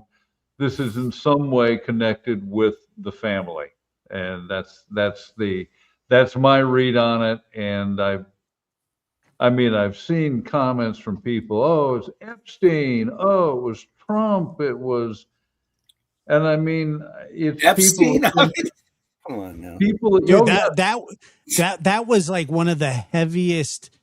I had to block the word in my chat Epstein. because of it. It's people who regrettably are attempting to fit their personal political agenda or their opinions regarding the war on drugs. They're attempting to fit this crime into that Maybe area. that's where I fall, right? I'm trying to fit that into that, right? Well, But maybe, but who maybe, knows? but I'm just saying, and here's where I have the advantage of you, Mike, And you is that do. You're a veteran. You're a veteran. I respect your opinion 100%. yeah, look, you are you're an assiduous student, but there's only so much that you can learn in this arena. Mm-hmm. Have you read Dr. Gary's book? No. You need to, Do you know because his next book is coming out in 2028? I asked him about it the other night, and because I asked him a question, specifically, I said, "How does Chris and John and Bob handle, and how do they compartmentalize dealing with these scenes? They have to come up on these. They're homicide investigators for 30 years. They have to smell the blood in the room." They have to see the gruesome scenes. And Dr. Gary says, my next book is all about that. The first chapter, yeah, he's he's going to interviewing interview us. people. Well, I can tell you my answer to that, Mike, is I drank myself into a stupor every night. Really? Are you kidding me? No, of course I'm kidding you. But this illustrates the point, Mike. Chris and I were hostage negotiators. Now, did you notice how I was able to say that with a straight face? You I did. could go back to I being a actually negotiator believed you today. at first. No, you stay away from the booze. What you do is, when you No, run, you know what first he thing said? you You know do what is Dr. you Gary said? Because I said, do you compartmentalize it? Do you seek help? Do whatever. He said it comes out in your dreams. So the whole thing was it comes out in your dreams somehow. It comes out basically in cops tell them. I'll tell you how part of it comes out. It's an informal form of group therapy. Cops get together, cops talk about what they saw. They're able to share horrifying things they saw, smelled, heard, or had to do. And in retelling the story in an environment, it actually talking about it helps because I had an event where, at times you would talk to a counselor and you would describe something and you laugh about it. And the counselor goes, "Well, I'm sorry that happened to you." There's this disconnect. Keeping a sense of humor, keeping a strong sense of your inner core, and not looking for outlets such as becoming a sex addict or drinking. And I would also suggest is that cops don't do enough actually preparing themselves philosophically, morally, and ethically for what they do. So I still meditate. I meditate, you attempt to live a healthy life, and you cling fast to the idea that you are providing a service to the human race. You are doing this so that people like you and other people don't have to see these things. The other thing we don't do, and Chris doesn't do it, and the best homicide guys I work with, they didn't wallow in self-pity, because there are cops that will do that. Oh, I saw the horrible things and boo-hoo-hoo. My attitude is, if you're going to cry over this, quit. Nobody Get forced another you. job. Get a different job, right? You get a different job. Go scoop ice cream at Baskin Robbins. Okay. I would love that job. Yeah. Yeah. Well, so would I back in the day. But you have committed yourself almost like a Knight Templar. There has to be an ethical and spiritual commitment to the mission. Dr. Gary did say one of the outlets is godly. It's like it's a godly thing. So you believe in God, and we are. I mean, people. For those who are uncomfortable with the notion of a supreme being, use whatever you want. But I always understood that I was serving both my fellow man and I was serving God. And not in the sense that I was proselytizing, but I was there to do good. I've also heard Dr. Gary say that he has issues with pictures of angels that have belly buttons because angels were never born. So just food for thought, Mike. I wanted to bring one. Okay, I really like that, John and Chris. And it's a pleasure to talk to you guys. You guys are the smartest guys I know. And so I have a number of people you know, Mike. You never been to a 7-Eleven? What is? I said you need to get more friends, learn more people. Really? Two friends here. I thought you had the 15-pound brain or whatever. You ever been to a hometown buffet? No, but didn't think so. So I was going to bring up something Jack Russell that you guys might not want to hear about, but the neighbor of Nancy Guthrie was the Gym King. Do you know anything about that? Yeah, and apparently he had the largest mine in Mexico. In Sinaloa, yeah. And then also it got attacked and they killed 10 miners in January, which was like a month before all this stuff went down. The cartel came in and attacked the mine and killed 10 miners in there. So and then they decided, let's go get Nancy. Well, maybe they messed up with the address or something.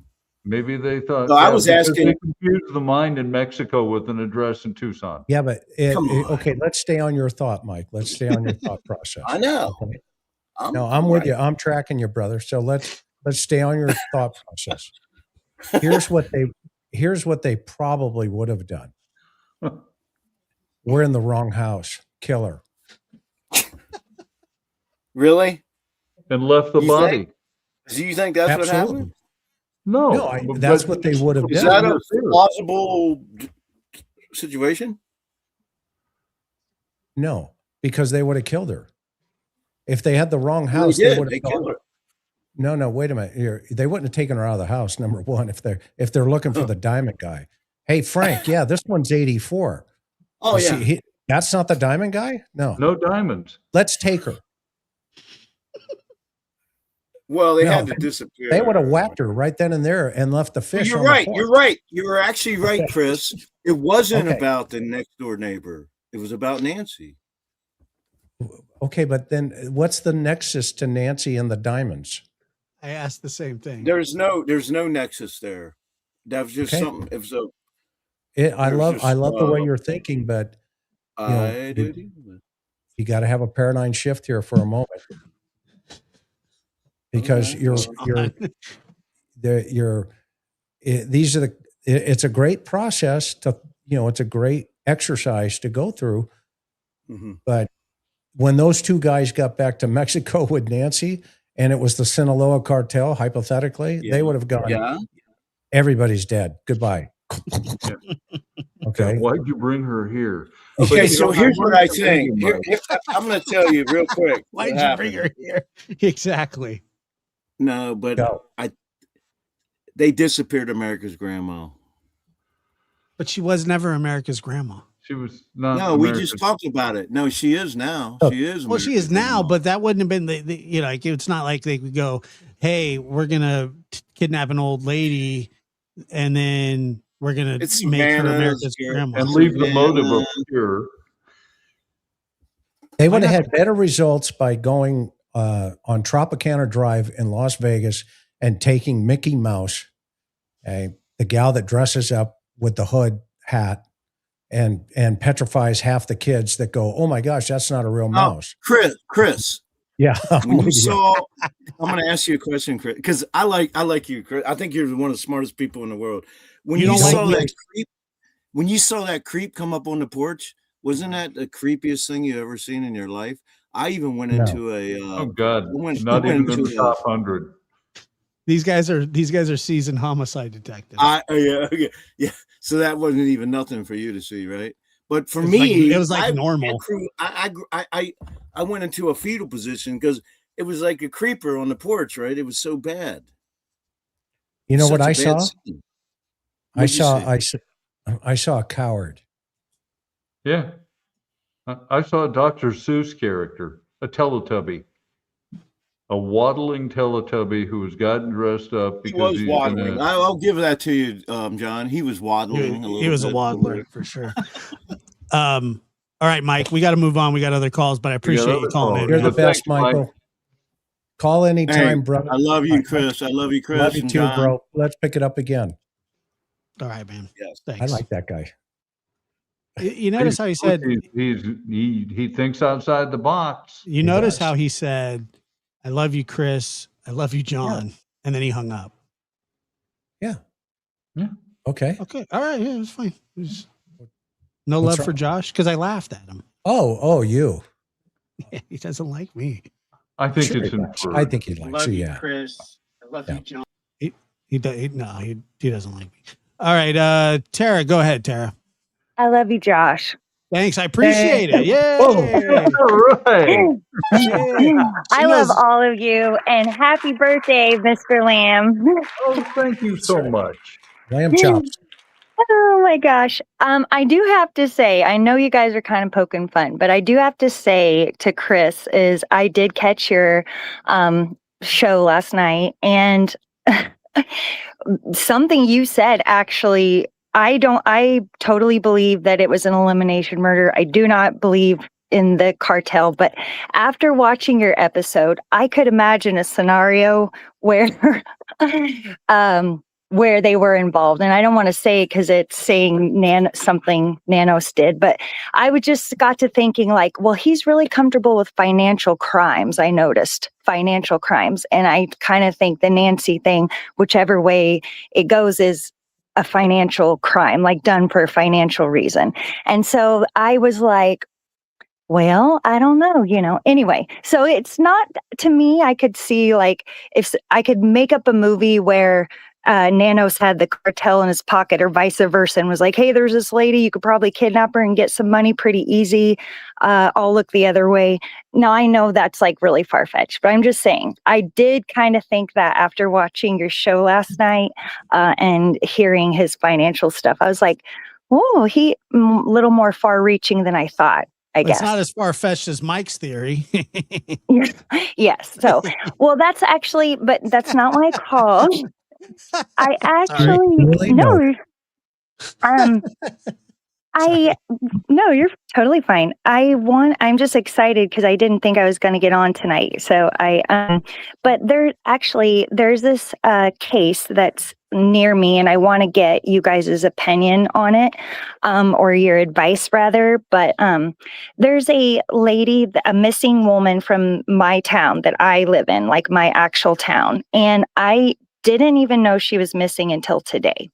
And I came across a Facebook post and I opened it because a former mayor shared it. And I thought, okay, so he usually shares pretty legitimate stuff. Clicked on it, read it, like immediately like, what? How is anybody not talking about this? How is nobody? But basically, it's a 47-year-old woman, and which is just 6 years older than I am, and she's just up and vanished. And she has 2 daughters that do not live in Missouri.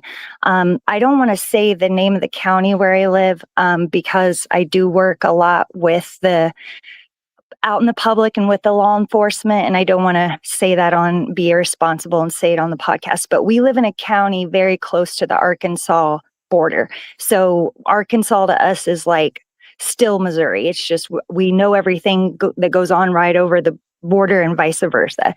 And her daughter, I guess, live over in Arkansas. So they don't have the benefit of being in McDonough County but I will say I did a little legwork and it does appear that no one is looking for this lady. And the few things that I could find are like scarce and few between. And it's just, she's digitally disappeared, her daughters say. So it's just, she's not I don't know. It's just very weird to me.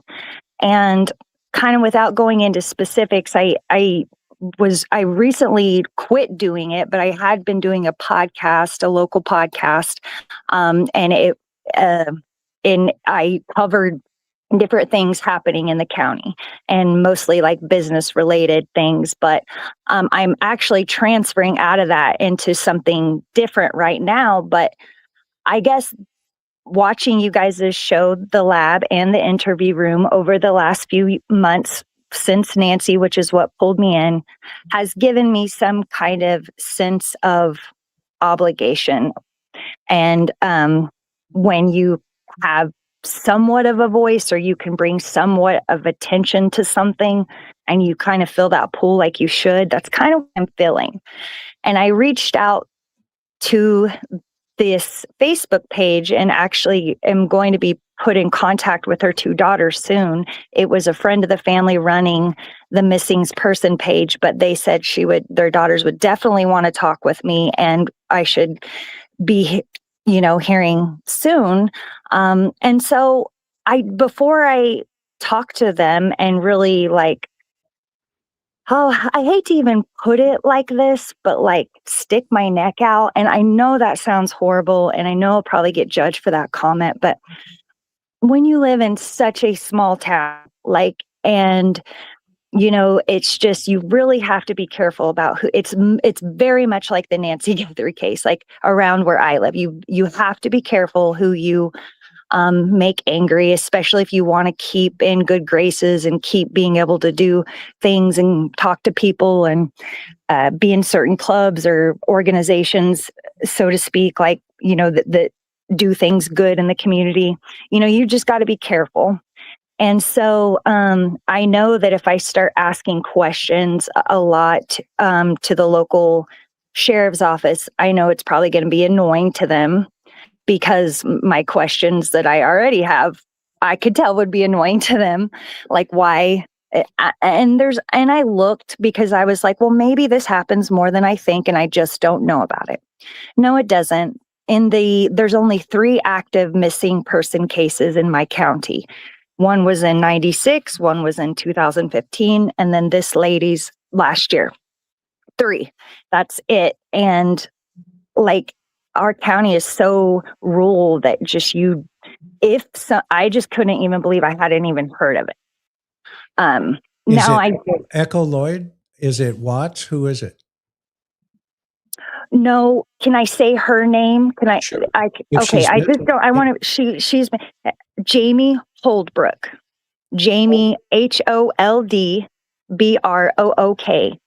And you can, if you Pineville, Missouri, I will say that. That's all I'll say on air. But there's just not anything. And I was amazed that the few little reports I could find just had so little information.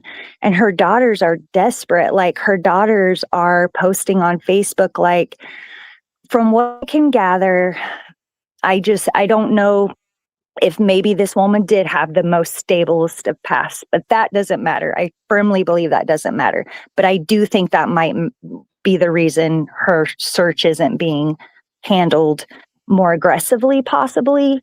And her daughters are just outside the county, so don't have that influence, don't have that push to, because our county can be really like that, especially with Arkansas. We butt heads with them a lot.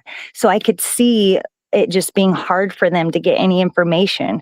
And I just feel this pull to, like, help these women find something out or bring some attention to this. But I also am like, who am I to do that? I'm just me. But anyway, so seeking advice, that's why I called in. John, thoughts? Missouri Highway Patrol Department of Public Safety is working it. So DPS is working it, and as I understand it, you're describing the archetypal small town where if you step out of line, I live in a small town myself, so I know exactly. Well, I'll tell you, just I'm transitioning out of podcasting hopefully soon into reporting, and I won't say what station, but I am literally been talking off and on to a producer, and I'm about to start reporting digitally online for a local station. And so I got that in the mix too. I have to that would be my job. I would report on that. But again, I don't want to piss off the same police department that I'm about to literally really be asking questions to, and it will be my job to ask them questions. Yeah, I'm in that, to piss them off. Yeah, I'm in that position. But then, and I'm going to still bring it up to my news reporter when I start working. They're working some territory issues out with another reporter. But as soon as I start, I plan to bring it up to her anyway. So they may force me to look into it.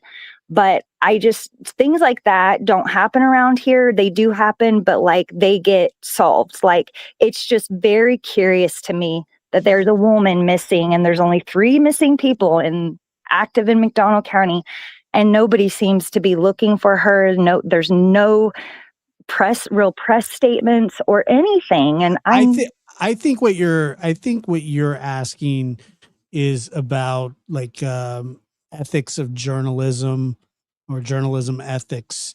And I'm not a journalist, and so I can't really speak to it, but I know that the journalists that I respect the most ask the tough questions, even when it pisses people off, so long as it's within the context of whatever you're, reporting on. It's your job to ask tough questions. It's your job to report the tough answers, whether it's the news that you want to give or the news that you don't want to give. It's if you demand the truth, you should tell the truth. So what are the circumstances around her disappearance? Well, that's just the weird thing, Chris. There's literally no information. You cannot find anything. And I found 3 reports from the Missouri Highway Patrol. And what's really weird is all 3 of them say different things that the other one doesn't say. And I just think that's weird. Like the very original one I found, like literally no information. It was a sad poster.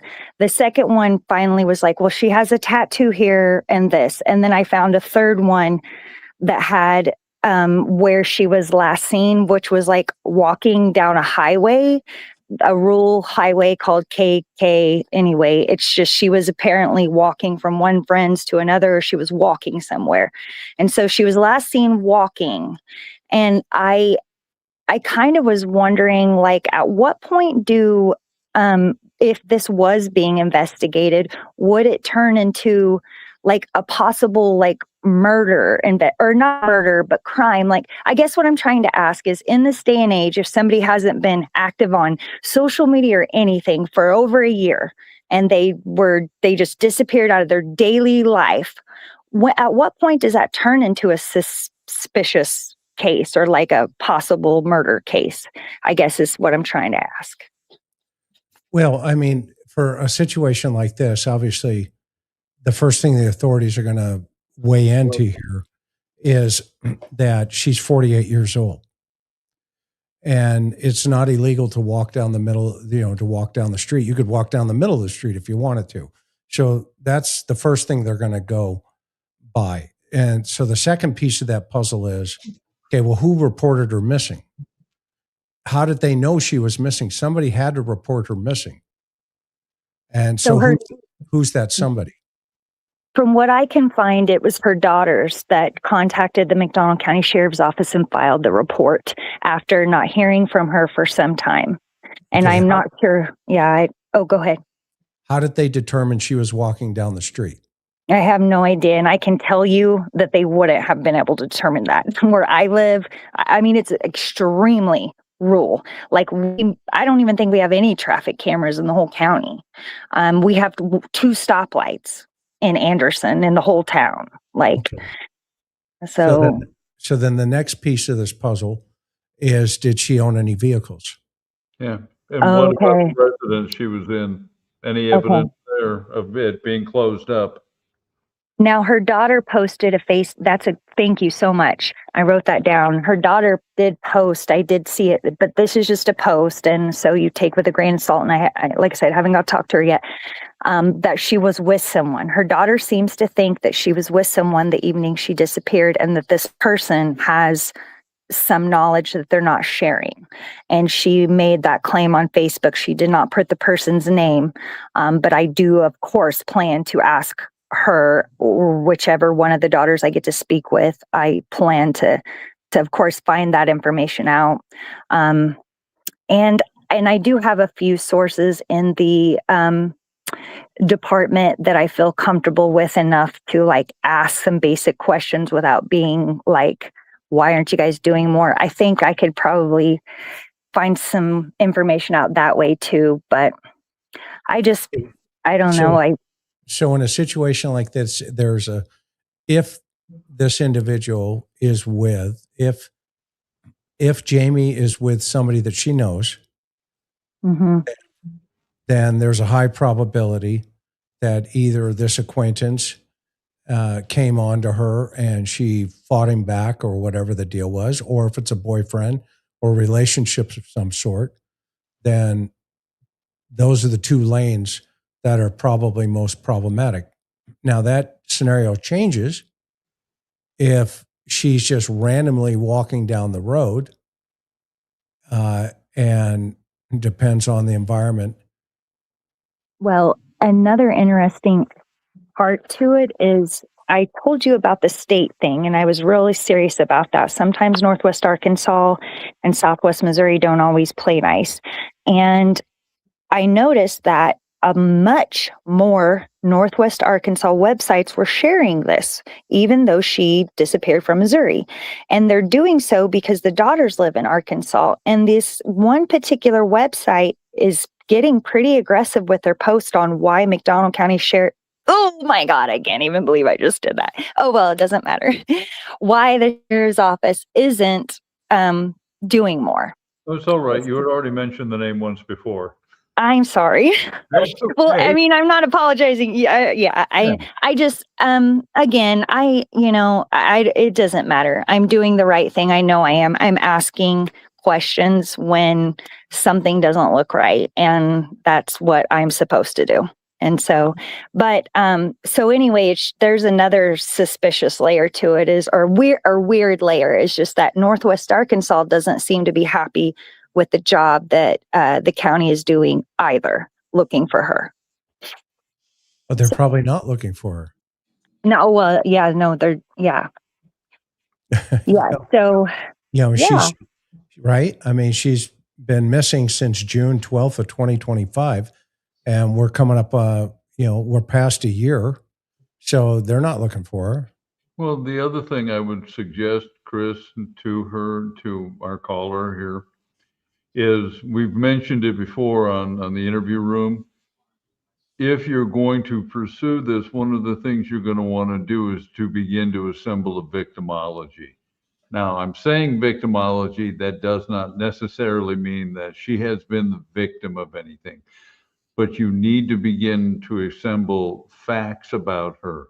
right. Her daily routines, what she did. Yes. Did she have a substance abuse problem? Did she, where was her residence? What happened with that?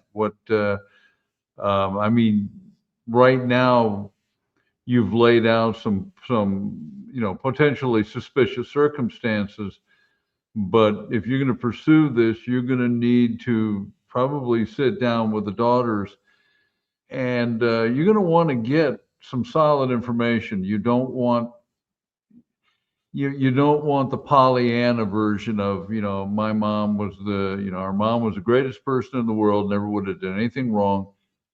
This is a time when people need to be honest, particularly when you are giving of yourself to be an advocate for her. So you're going to need to begin to collect information on her, because until you have a more complete picture of her and her activities and then how her life was going, it's a really useless speculation at this point.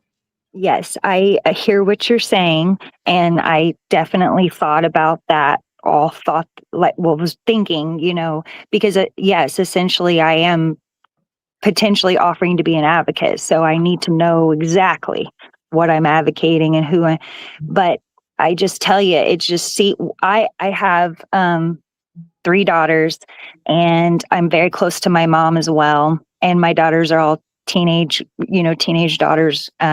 And so just reading her daughter's pleas, just to have somebody to please look, just to even look for her mom, just really tugged on my heartstrings, because it wasn't even like, hey, the case hasn't moved. It's like, there's no case. It's like, so it just, that got me, because you can see through a lot, and people can make up a lot, but genuinely, when someone's heartbroken, they can't fake that, right? You feel that. And I felt that reading off this daughters. I felt her heartbreak. So, yeah. But anyway, I'll let you go. I know you've got to have a long line tonight. You guys did give me a lot of good tips, and I'll definitely proceed with caution. But I do have to tell you something hilarious, though. I'm 41. I'll be 42 soon, and this is my first official job in journalism. I went to college for it, never worked in it. Life took me every other way but journalism. Started a podcast last year out of my kids are growing up. I don't have a job, anything to do. Then that kind of spiraled into something to now and I did do a lot of writing in my youth when I was younger, for newspapers and stuff. And back when I was in college, podcasting wasn't even a thing. So it's not like I was like, I want to be a podcaster. But yeah, so it's just weird. At 41 years old, I am about to become the newest junior reporter But Awesome. anyway, Well, congratulations. So- That's Anyway. awesome. thank you. So it's Congratulations. never too late in life to go after your dreams. And it That's really is a exactly trip right. that I get to tell my teenage daughters, like, hey, this is what I wanted to do when I was growing up. Like, I'm doing it. And Your mom so rocks. Your mom rocks. That's awesome. Well, and Josh, hang in there to you too, bud, because appreciate it. I don't know what that even must be like, but I don't need to know. I just know that it got to be messy and hard and complicated. It just sounds very complicated, and I feel for your family for that. Well, I Because- appreciate the kind words. Thank you. Yeah. And I wanted to tell you last thing, Mary Mapes, who was Dan Rather's producer for years, she said, you can't hit me for asking. I don't think I'm allowed to say, you can't hit me for asking the effing question. And that's what she always used to say. So you can't, so just ask the question. They can't hit you for Right. asking the question. That's right. So, All right, right. Tara. Thanks, Thank you. guys. All Thank right. you. Right. Bye. Have a good night. Bye. All right, we'll take a couple more. Let's see. Oceanside Lady. Cool. All Hello. right. How are you, Hello. gentlemen? You sound How like are you're you? in the ocean. How are you, gentlemen? I think it's my air conditioning. Can you hear me? Yes, Yeah. we can. How are you tonight? I'm great. I wish so much that I would have been able to see the two of you when you came to Oceanside. I thought about you on the weekend. We have a Very little kind. gathering on the second Saturday of every month, and we always invite the police officers to come by because we have coffee in Danish. And one of our officers did stop by, so it was nice. But it would have been great if you guys would have came. You would have never got these guys out of there with Danishes. Oh, Yeah. you know, we have a retired FBI, we have writers, we have all kinds of people in our little community, so they wouldn't have wanted to leave. What part of the city do you live in? Well, you know where the Pioneer Cemetery is? It's off the across Oh, mission. yes. from- God, yes. In fact, I worked at an attempted grave robbery there in I wouldn't doubt it. 1994. Yes. If Oh, you look nice. straight up the hill, I live in a little senior community. It used to be like a cow farm, but you know. What a great memory, Okay, John. I know where you are, and you're not far from Quail Ridge. Or yeah, okay, I know you know Yeah. exactly where you are. Oh, yes. Off I the worked a boulevard. grave robbery. Yeah. I have, I know, I can see the I can send you graves. a picture of me investigating a grave robbery. I Look, can I see have the no graves doubt. from the top of the hill. So I have two things. The first thing I wanted to say is because you reminded me of something, Chris, when you talked about Chato. Remember, there was a retired Arizona police officer who was traveling through San Diego to Los Angeles on the 5, and he pulled over to pick up a young hitchhiking couple. It was a gang member and his girlfriend, and they pulled a gun on him and made him get in the trunk of his car. And then when they pulled over at some later point, I don't know if they were going to kill him or get him out of the car, but he had his luggage in the trunk, and he pulled his gun and shot the kid. And he was just a kid, like 17 or something. Do you remember that? 10-8.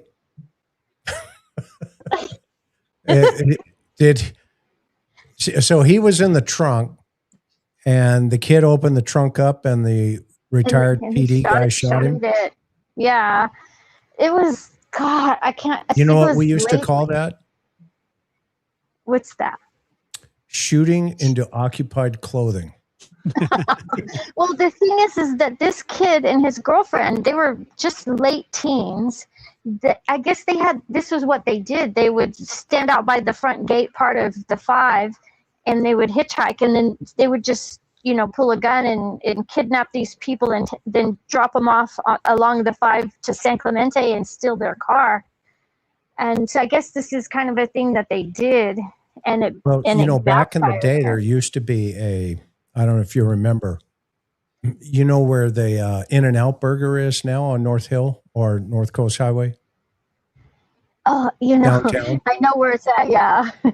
Okay. Haven't So been just there, before but- the bridge over by the Miramar and all that stuff. Mhm. Okay. Yeah. Well, that used to be a dirt lot, and next to it was a Bob's Big Boy back in the day. Hobbs, yeah.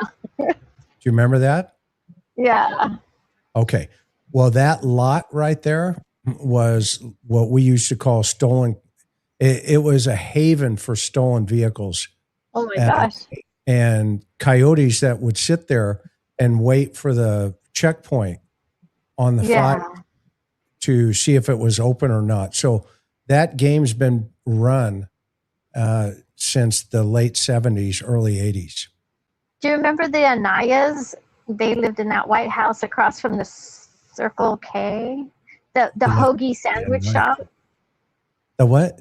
Say it again? Oh, I know what you're talking about. I remember that sandwich shop across from the Circle. It was a U-Totem for a while. Yes, Yeah. it was a wonderful sandwich shop. Yes. Do you remember the Anayas? It was that like at First and Hill? No, we're talking about like about 400 South Hill, which isn't Hill anymore. 400 South Coast, where the U-Totem was on South Oh, Hill. the U-Totem. Yeah. U-Totem, Okay. and then there was a sandwich shop on the west side of the street. Yeah. Across the street. Yeah, exactly. It was opposite. It's a gym now. I think it's a gym. Oh man, they shut down a sandwich shop and put up a gym. I don't know. Talk I about know world it's a gym colliding. because we were just there last week, and I was driving around going, what a bunch of crap. Well, huh? what stuns me is the number of craft breweries. So are you connected to the family? Did we lose her? No, she's still. Maybe we did. Oh, bummer. Well, it's sad because I think the sandwich shop turning into a gym was too much for her bandwidth. Yeah. Did you? Here's a crazy story. So I was in Solana Beach, and I went to this sushi joint with my brother-in-law, and this guy's standing outside, and he's just staring at me. I'm like, yikes. He walks up and he goes, "You look really familiar." I'm like, oh, okay, yeah, from where? And he goes, OPD. I'm like, okay, here we go. And I said, yeah. Well, he goes, you don't remember me, do you? I said, no, actually, I don't. He says, my dad and family own Anita's. Oh. I said, no way. He goes, yeah. I said, man, you must have been that high. And he goes, well, I'm one of the older brothers. I used to work the restaurant on South Hill. Anita's was a great Mexican restaurant that all the detectives and cops ate at. Yeah. Well, look at this. Did you get that picture? What's that? Did you get the picture I emailed you? Of what? When? Today? Of me attempting to refill a grave. Did you just send it just now? Oh, yeah, I just got it. Hold on. Yeah. Somebody said she talked about the Pioneer Cemetery. I was actually up there attempting to find out how far they'd gone down, going after the bones. Yeah, everybody thinks it's a glamorous job, huh? Yeah, the glamour of police work. Somebody said our Weight Watchers turned into a crumble cookie place, and sounds like an improvement to me. That's what I'm saying. So the world, like, the Lord giveth and the Lord taketh. So the sandwich shop being turned into a gym, but then we have this Weight Watchers get shut down and turn into a crumble. So, all right, I'll allow it. Lisa Mojica says they built a new Anita's. We saw that there's the new Anita's on probably 1700 South Coast Highway. And then there's the other Anita's out at El Camino Real and Vista Way that used to be the Love's Barbecue. Yeah. Cops know where the Mexican restaurants are. Absolutely. Real Mexican food. Yep. Not this fake stuff. Not like Taco Bell. Get your parasite.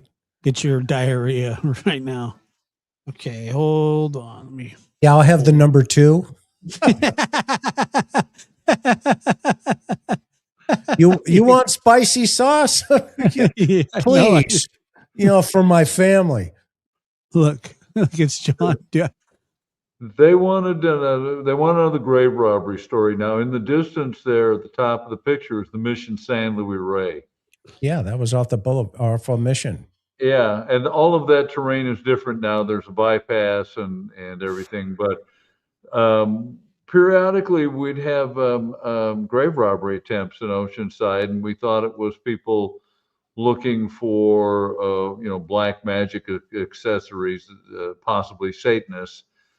But in this instance, um, I'm attempting to find out just how deeply they went in. You And look exactly like David Letterman in this photo. Note the pipe.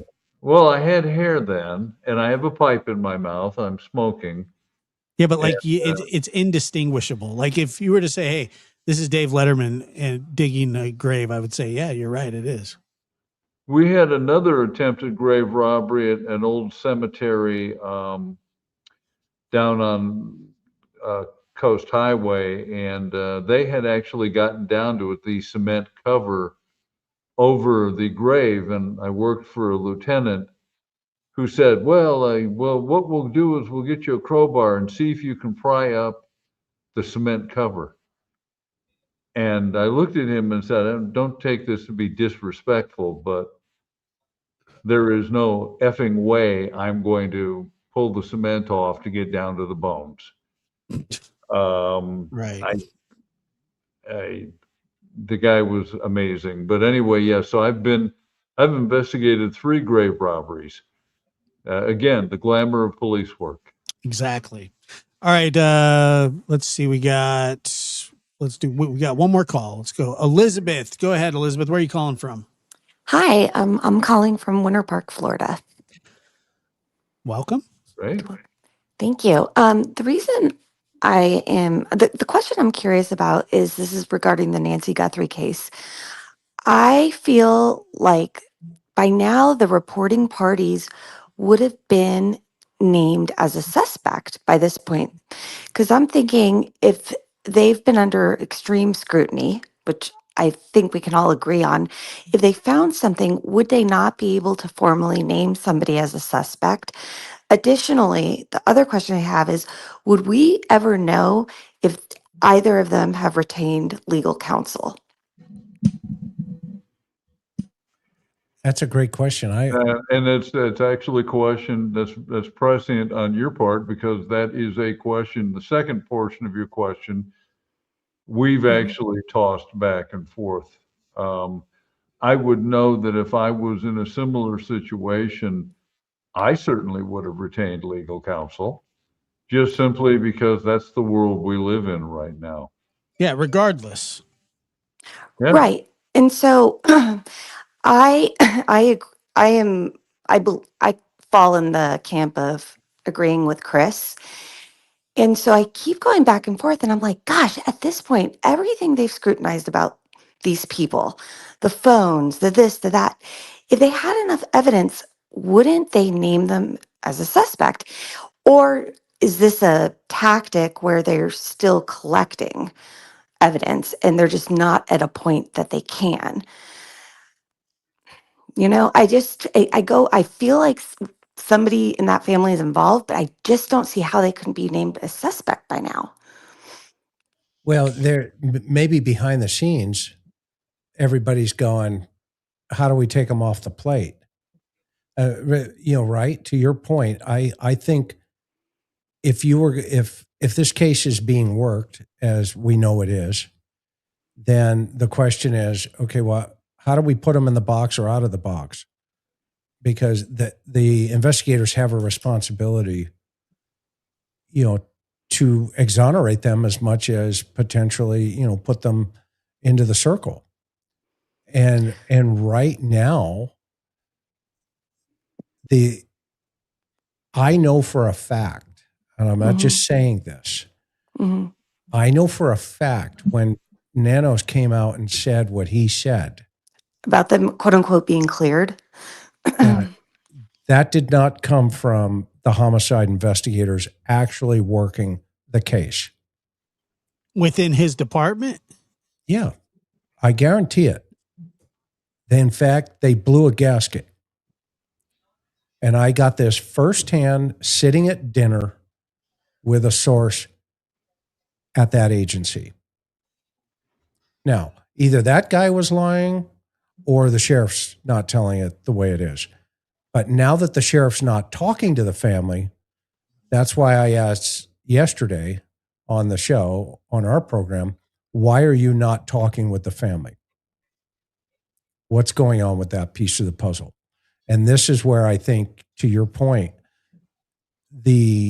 somebody's got a lawyer or something's going on behind the scenes that has said, lay low, say nothing, do nothing.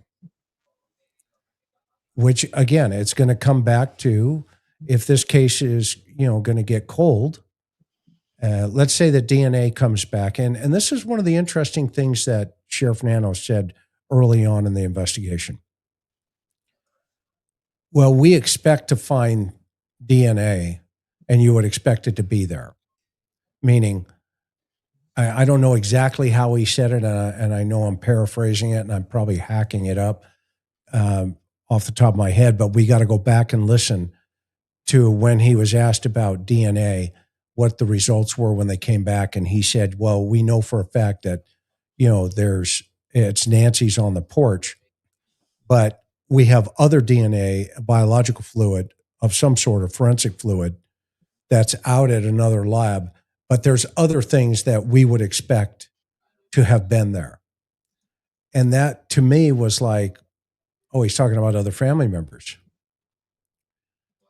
But he didn't say it.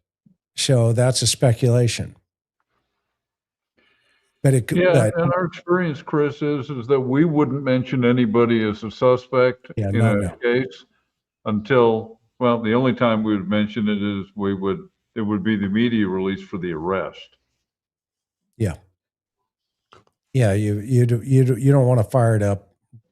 So what they're doing right now by keeping it under their hat is a good thing, but the downside was the fact that he said something early, and that should have never happened. Yeah, it's. Does that help? Does that help? I think she dropped. Oh, she did. Yeah. I just sent you a picture when I was a vice guy. Yeah, I got it right here. Hold on. And this is whoops, that's John. Hold on. When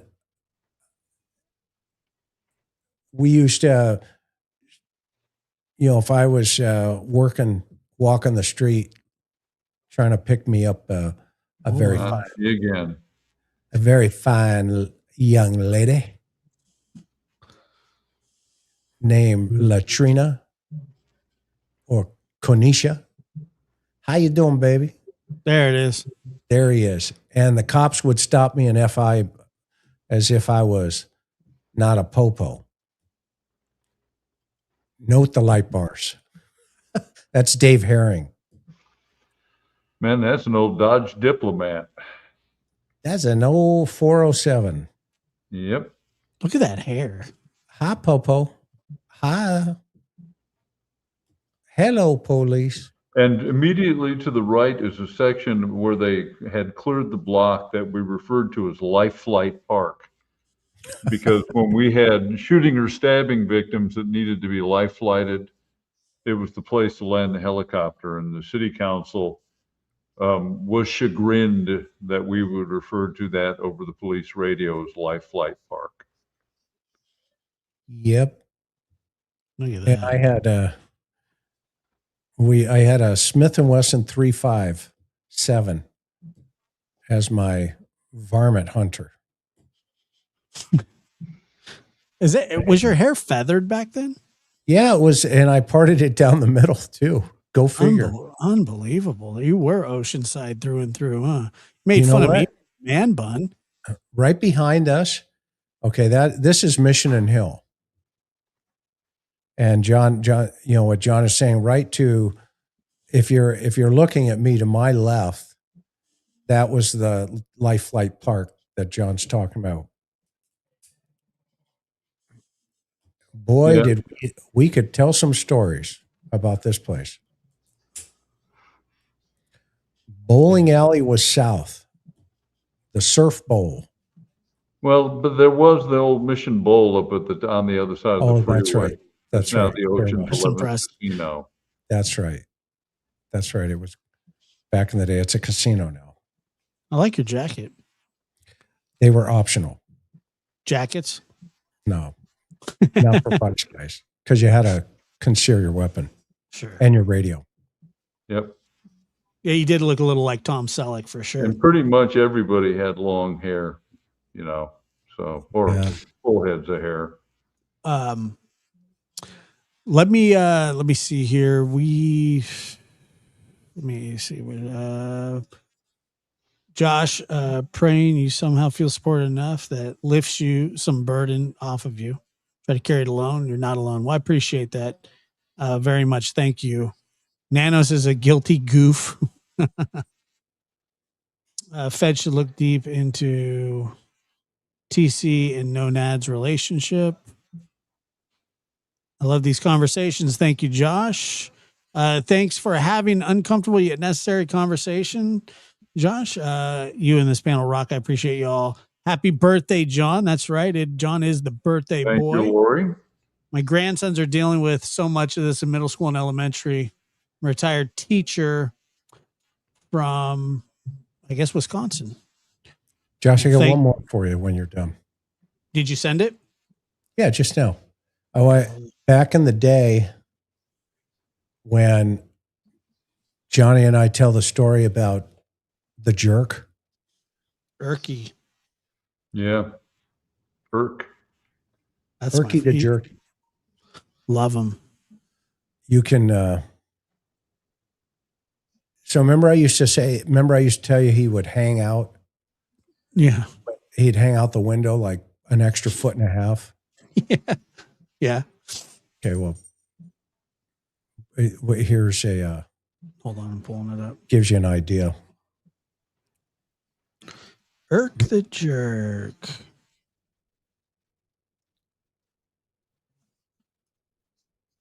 Okay. Is this the right one? Oh, yeah, there he is. So that's Fern Dog, Dave Fernandez, and that's me on to the left, FI and those two guys, and Irk patiently waiting for a dog bite. He looks like he's ready to bite somebody. But he's halfway out the car, man. Thank you, Mary. I had to put we would put the skateboard skid tape on the side of the car there. See where his paws are? You can just barely see the skid tape. Yeah. And you would get close to the curb and he'd come out an extra 1.5 feet, 2 feet there. And it was pretty funny to watch. He was jump. Jaws and paws enforcing laws.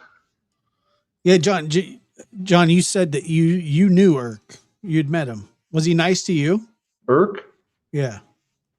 Well, yeah, you'd be friendly if you but a lot of the encounters that I had with Irk and Chris were we were stopping people, so it was not a situation where I was going to be chatting or relaxing. We were extremely active on the streets. Right. And so we would be, we'd grab one, book them, and head right down and do it again. I said this before on the interview room. Being a cop in those days was the most fun you could have with your clothes on. I'd have done it for free because we were out and we were catching criminals. And Irk was friendly. Now, I did get bitten by Jack Resner's dog. Zach. And, his name was, oh my goodness. Zach. What? Zach, the big Zach attack. Yeah, which was out on the streets. The cops referred to the arrival of the dog Zach as the Zach attack. This is macho.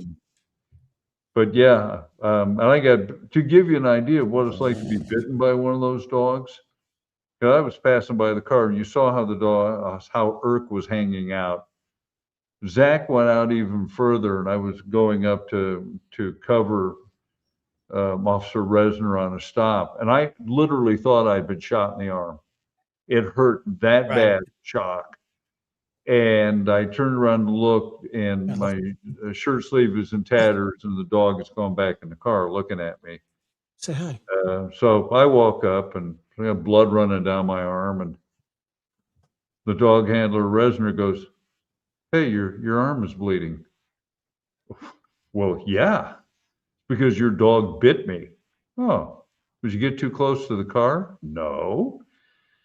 And, basically I said, I'm going to go back to the car, and if he jumps out, he's going to get the old Yeller treatment. And, went to the hospital and had, I don't know, 14 stitches put in my arm, or 7. I Wow. forget how many, but Watch him say hi. boy, when you get bitten by one of those dogs, you do not forget. Oh, I bet. Here, look. Say hi. There's Macho. We could give him to Manuel, and Manny would train that dog, that right there. Yeah. Macho? Oh yeah. He looks He'd like be a macho, looks like a gorilla. macho, man. Huh? He's a gorilla. Yeah, that's fine. Okay. He's intimidating. And he'd be like Wolfen from the movie Wolfen. Yeah. John, I sent you a text message. I don't know if that was your caper. Let me see. And before I shared it with Josh. Yeah, that's mine, but I don't care if you share it. Well, I don't. Is that you? Is that yours? That is mine. That's Mr. Zaidi on the ground. Share it with Josh. I didn't want to do that without your permission. I don't mind if you send it to Josh. I don't even know if I have this, but if you want to send it to Josh, yeah, that's Chris and I worked in a variety of venues, and so yeah, no, I don't care if you send it to Josh. It's okay. Water under the bridge now for me. But did you send me something? I just sent you a text. Hey, while we've got a moment of silence, I want to thank everybody who's sent me birthday wishes. I really appreciate them. It means a lot. So thank you all. And I wish there was something a little more, more than to simply say thank you. But 71 years old. So that's Chris on the right with the jacket. And that's Lieutenant Ralph Korbacher in the blue shirt, and then Sergeant Rick Singh in the white shirt. I'm not certain who the officer is. That's Scotty Wright. Okay. And this Chris has actually investigated. You take down the super chat. Oh yeah. Sorry. Oh, did you answer it? Yeah, it's the 29th. Okay, sorry. Oh, great. There's a guy on the ground. Got it. Yeah. But is that okay to put that up? I don't know. I'm not sure. You're fine if you put the super chat back up. Everybody. I don't know if we get in trouble or not. The long story short, this is the guy that tried to kill John. Yeah, and I mean, just very briefly, it was what we would call nowadays, well, even back then we called it was a suicide by cop. And this gentleman had left, and I know this because of the investigation. He had months earlier attempted to attack his divorced wife and infant son with a sword. And yeah, he was found not guilty by reason of insanity. That's great. Awesome. And brace yourself, he was released, and he didn't voluntarily continue to take his meds. I mean, I know that's going to come as a shock to you that that a mentally Yeah. ill person is not going to do proper maintenance on his drugs. I'm surprised. And he got more and more deranged and was watching CNN. And he was keeping like a little journal. He was journaling. And the last journal in the book, in his book, says, "Today I kill a cop, get his gun, and kill as many people as I can." That's the last thing he writes. And so it was lunchtime. I was a patrol sergeant and was supposed to have actually met my sweet wife Joyce for lunch, but she had something else to do. And so I was covering off downtown while one of my officers got his lunch break. And he began to kick the side of an SUV, and for the express purpose of having somebody call the cops. And so I happened to be driving a couple blocks north, and this man flags me down and says, "Hey, there's a guy kicking the side of a Chevy Tahoe." So I drove down the alley, got out of the car, and we had a brief conversation, which is the minute I got up there, he jumped up, and it was a warm October day. You can see everybody's dressed. He's wearing a coat and jams his right hand into his pocket and does what we call blades. He turns to the side. And the first thing out of his mouth is, "I'm going to kill you." And we talked about it. Now, let me stress by this point, I'd been a hostage negotiator for many years. So I knew how to talk to people. I talked many people down out of situations. Let's see, he said he was going to kill my wife and family. And we talked back and forth. And then eventually he produced a large knife from his pocket and moved toward me. And he was not, I think, paying attention to the fact that I already had my gun out, but concealed by my leg. And as he charged toward me, from a distance of about, had to have been 20 feet, very close. That's lethal range with a knife. And I shot him. And he immediately fell to the ground. They always tell you when you're attending a police academy, if you shoot somebody, don't expect them to fall.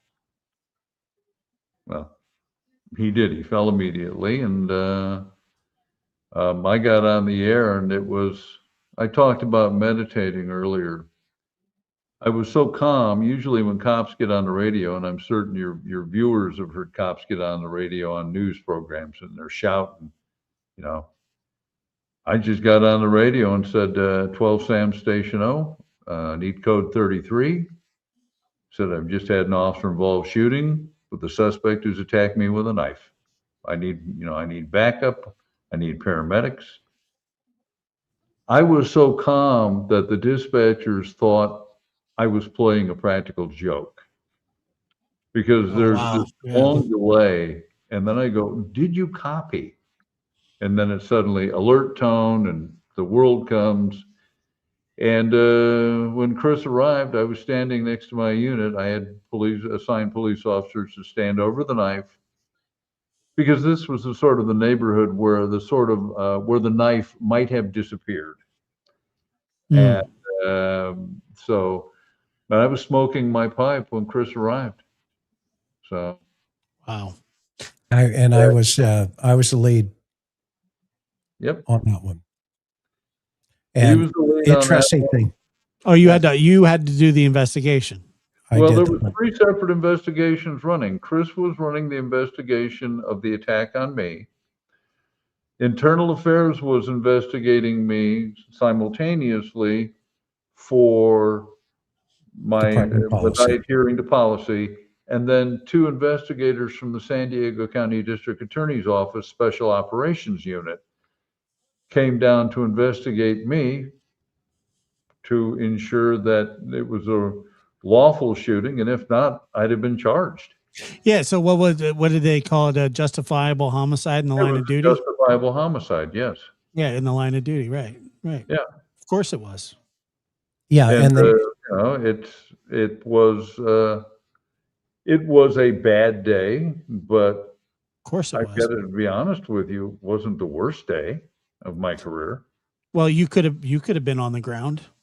Very easily I could have been, but it was. Then Chris ended up talking to the ex-wife, and she talked about up until they learned why. he was nuttier than a fruitcake. Well, that's just It's Well, and there's an it- 11-foot rule. If you get within, he was on the charge at John. So Yeah. if he got within 11 feet of an officer and you have a knife and you're getting into that zone, you're dead. far more lethal than a handgun at that range because the knife can be employed continuously. sure. That makes sense. And so, when people go, and believe it or not, afterwards, I had people, write to the newspaper, why didn't you shoot the knife out of his hand? Yeah, I hear stuff. I hear stuff like that all the time. With I saw in the movie that, what's his name? The actor, why didn't you kick the knife out of his hand? Steven Seagal. Yeah. And so the one thing you'll find out about us is we bring the receipts. Well, we just don't talk. There's a lot of people that just talk and say, yeah, I did A, B, C, or D. Okay, well, there's a picture. Yeah, it tells a story. And sure does. And that's all, because here we are celebrating John's birthday, and look what this man's been through. And he's here to talk about it. And I had a job to do. Even though John and I have been friends forever, I did my job. Yeah, and Chris read me my rights, because you begin with that, and my attorney I had to read him Miranda. Yeah, read Miranda to me.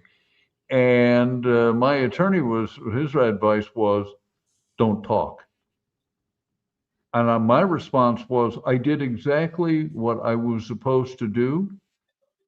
My actions were both legal and moral. I am not going to behave as if I have something to hide. And I'll tell you something, you want to hear the weird postscript to this story? I was obligated to take 3 days off, which I did, and speak with a counselor. And I came back to work because we were working day watch on Saturday. And Chris mentioned earlier about looking for stolen cars. I went to a motel called Wally Johnson's, which is gone now. Well, the building's still there, but Wally Johnson's was a flop house. And I probably do a disservice to flop houses by calling it that. There in the parking lot is a car that I run, and it's stolen. Mm. I find out from the motel manager what room the guy's in. I get a backup unit.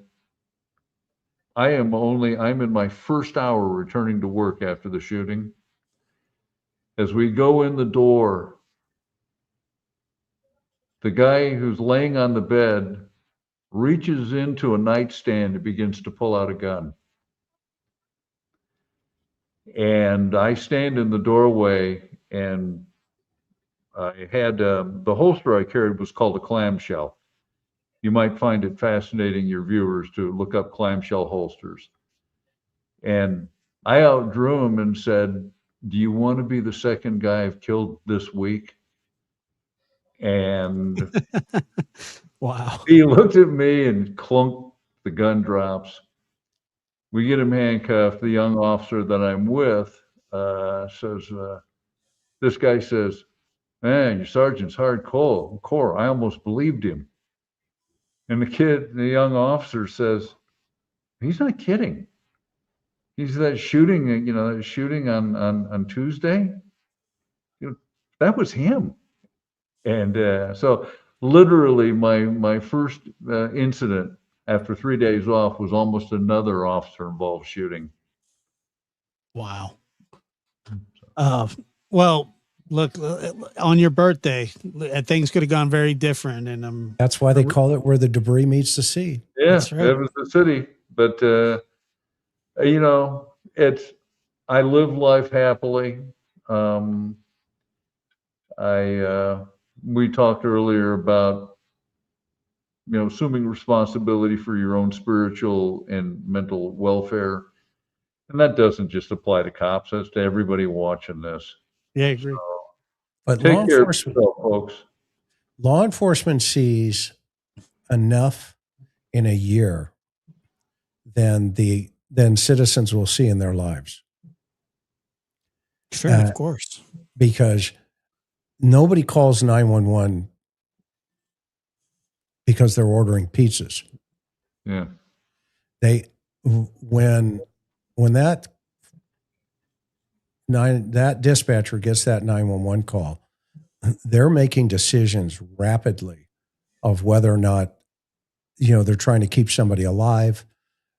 They're also processing, how do I get ambulance? Do I get fire? Do I get police? Those dispatchers, in my opinion, are real heroes. Yes, they are.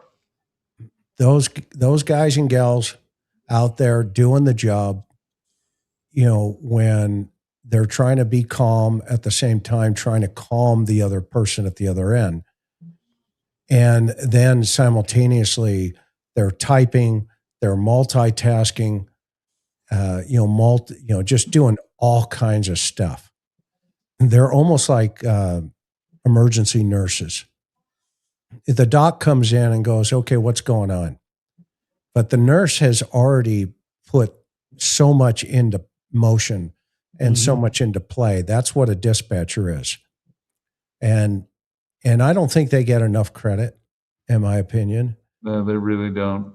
Because, I can't tell you how many times my bacon got saved when I'm in the middle of the mix, and all of a sudden you would hear, your call sign, 3 King, are you code 4?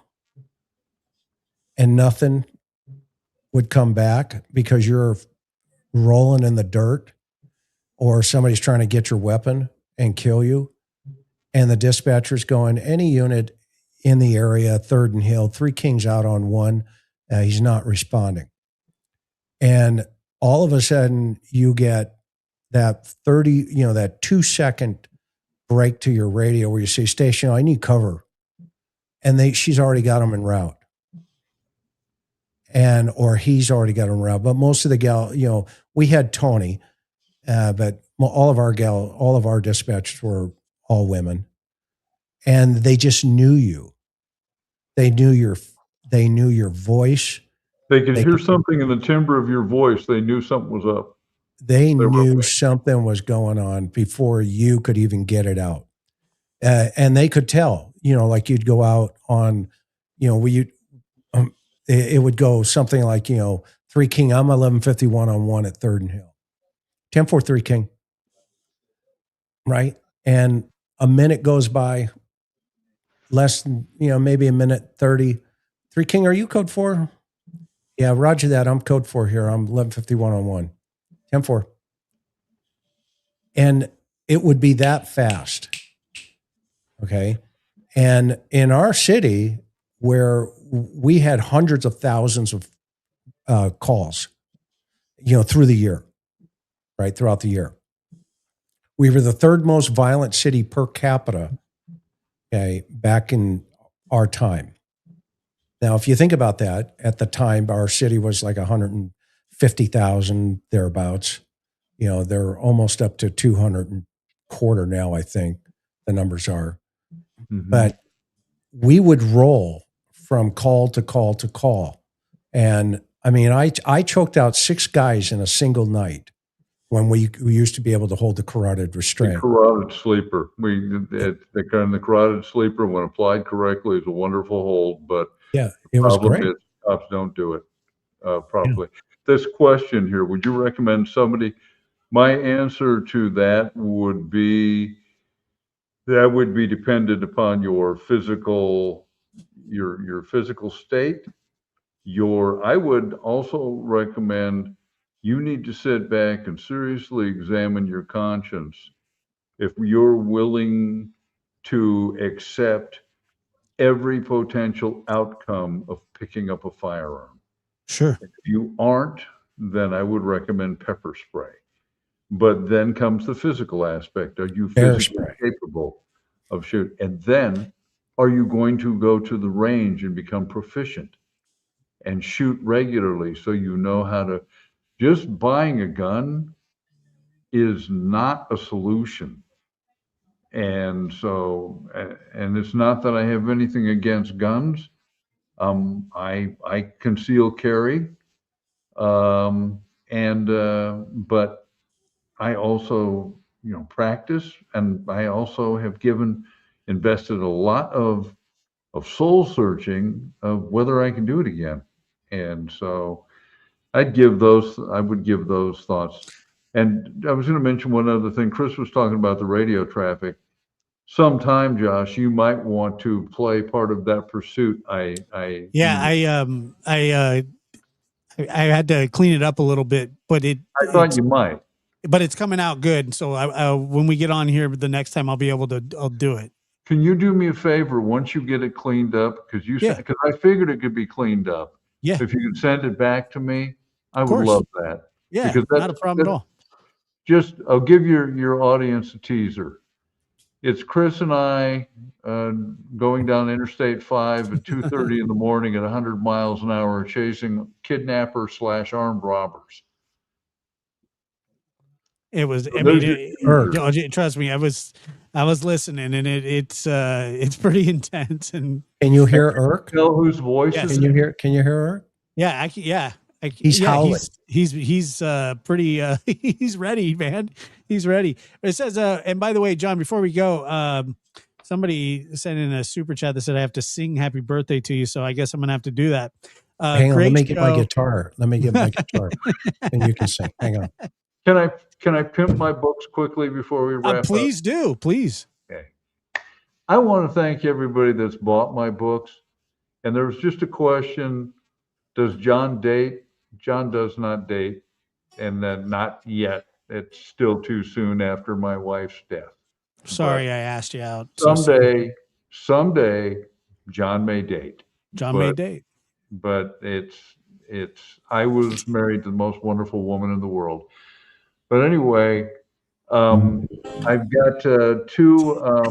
If you go to Amazon, I've got Service with a Sneer and Beach Blanket Bedlam are the first two books in my memoir. I'm hoping that I'm supposed to receive a galley copy for the next book, which should come out very soon, and that'll be called Bring Out Your Dead. And I'm talking with a bookshop right now. If people have asked me about wanting to get autographed copies of the book, and I have a bookshop that's considering doing that, and we would be able to put a link if you wanted to get an autographed copy.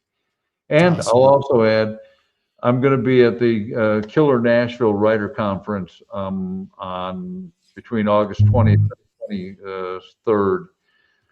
Because Beach Blanket Bedlam has been nominated as a best in nonfiction. It's called the Silver Falchion Award. So, and we'll have the links in the pinned comment for your books as well. And if you haven't subbed to the interview room, and I don't know why you wouldn't have, head on over there. Chris is doing amazing things over there, and John is frequent guest as well with me and Dr. Gary and many others. So we appreciate that. When is John coming to Franklin, Tennessee? John will be arriving on Thursday, the 20th. I'm driving. I like driving, so I'm driving my Challenger. I've got a Dodge Challenger. Yes, I am the archetypal old guy with the muscle car. That's plead fire. guilty. Love that. But I'll be going to Franklin next month. So thank you for asking. And thank Very you, good. everybody who bought the books. I really appreciate it. Today's John's birthday. We're going to see him. Are you are you following my lead, Chris? Hey, I'm just, I can't hear. I got to have one of the, because it comes All through. right. Okay. All right. Happy birthday to you. Happy birthday to you. Happy birthday, dear John. Happy birthday to you. Happy birthday, John. Thank you. That is the first time in years someone has sung happy birthday to me. And You're I welcome. truly do appreciate it. I may have Awesome. laughed, but it was very touching. So thank you both. You're All welcome. the monkeys in the zoo send their very best to you.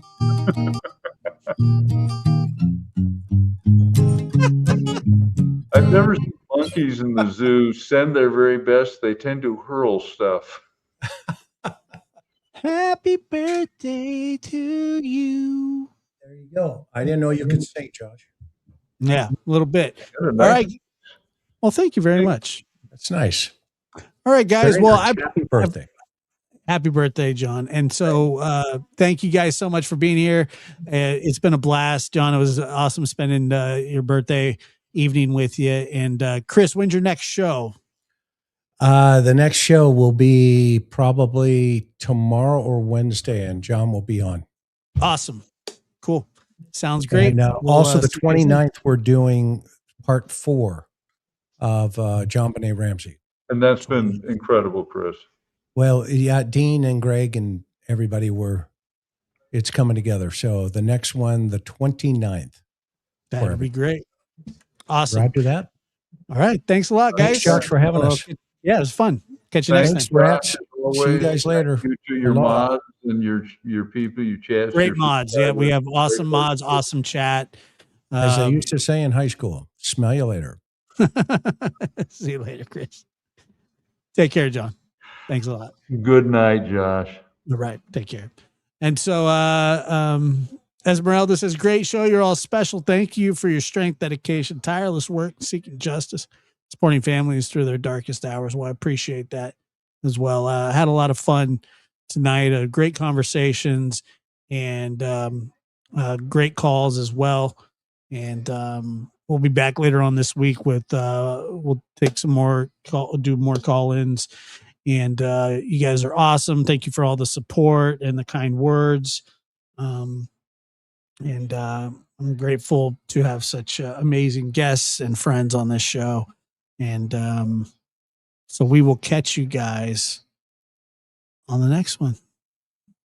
You guys have a good night.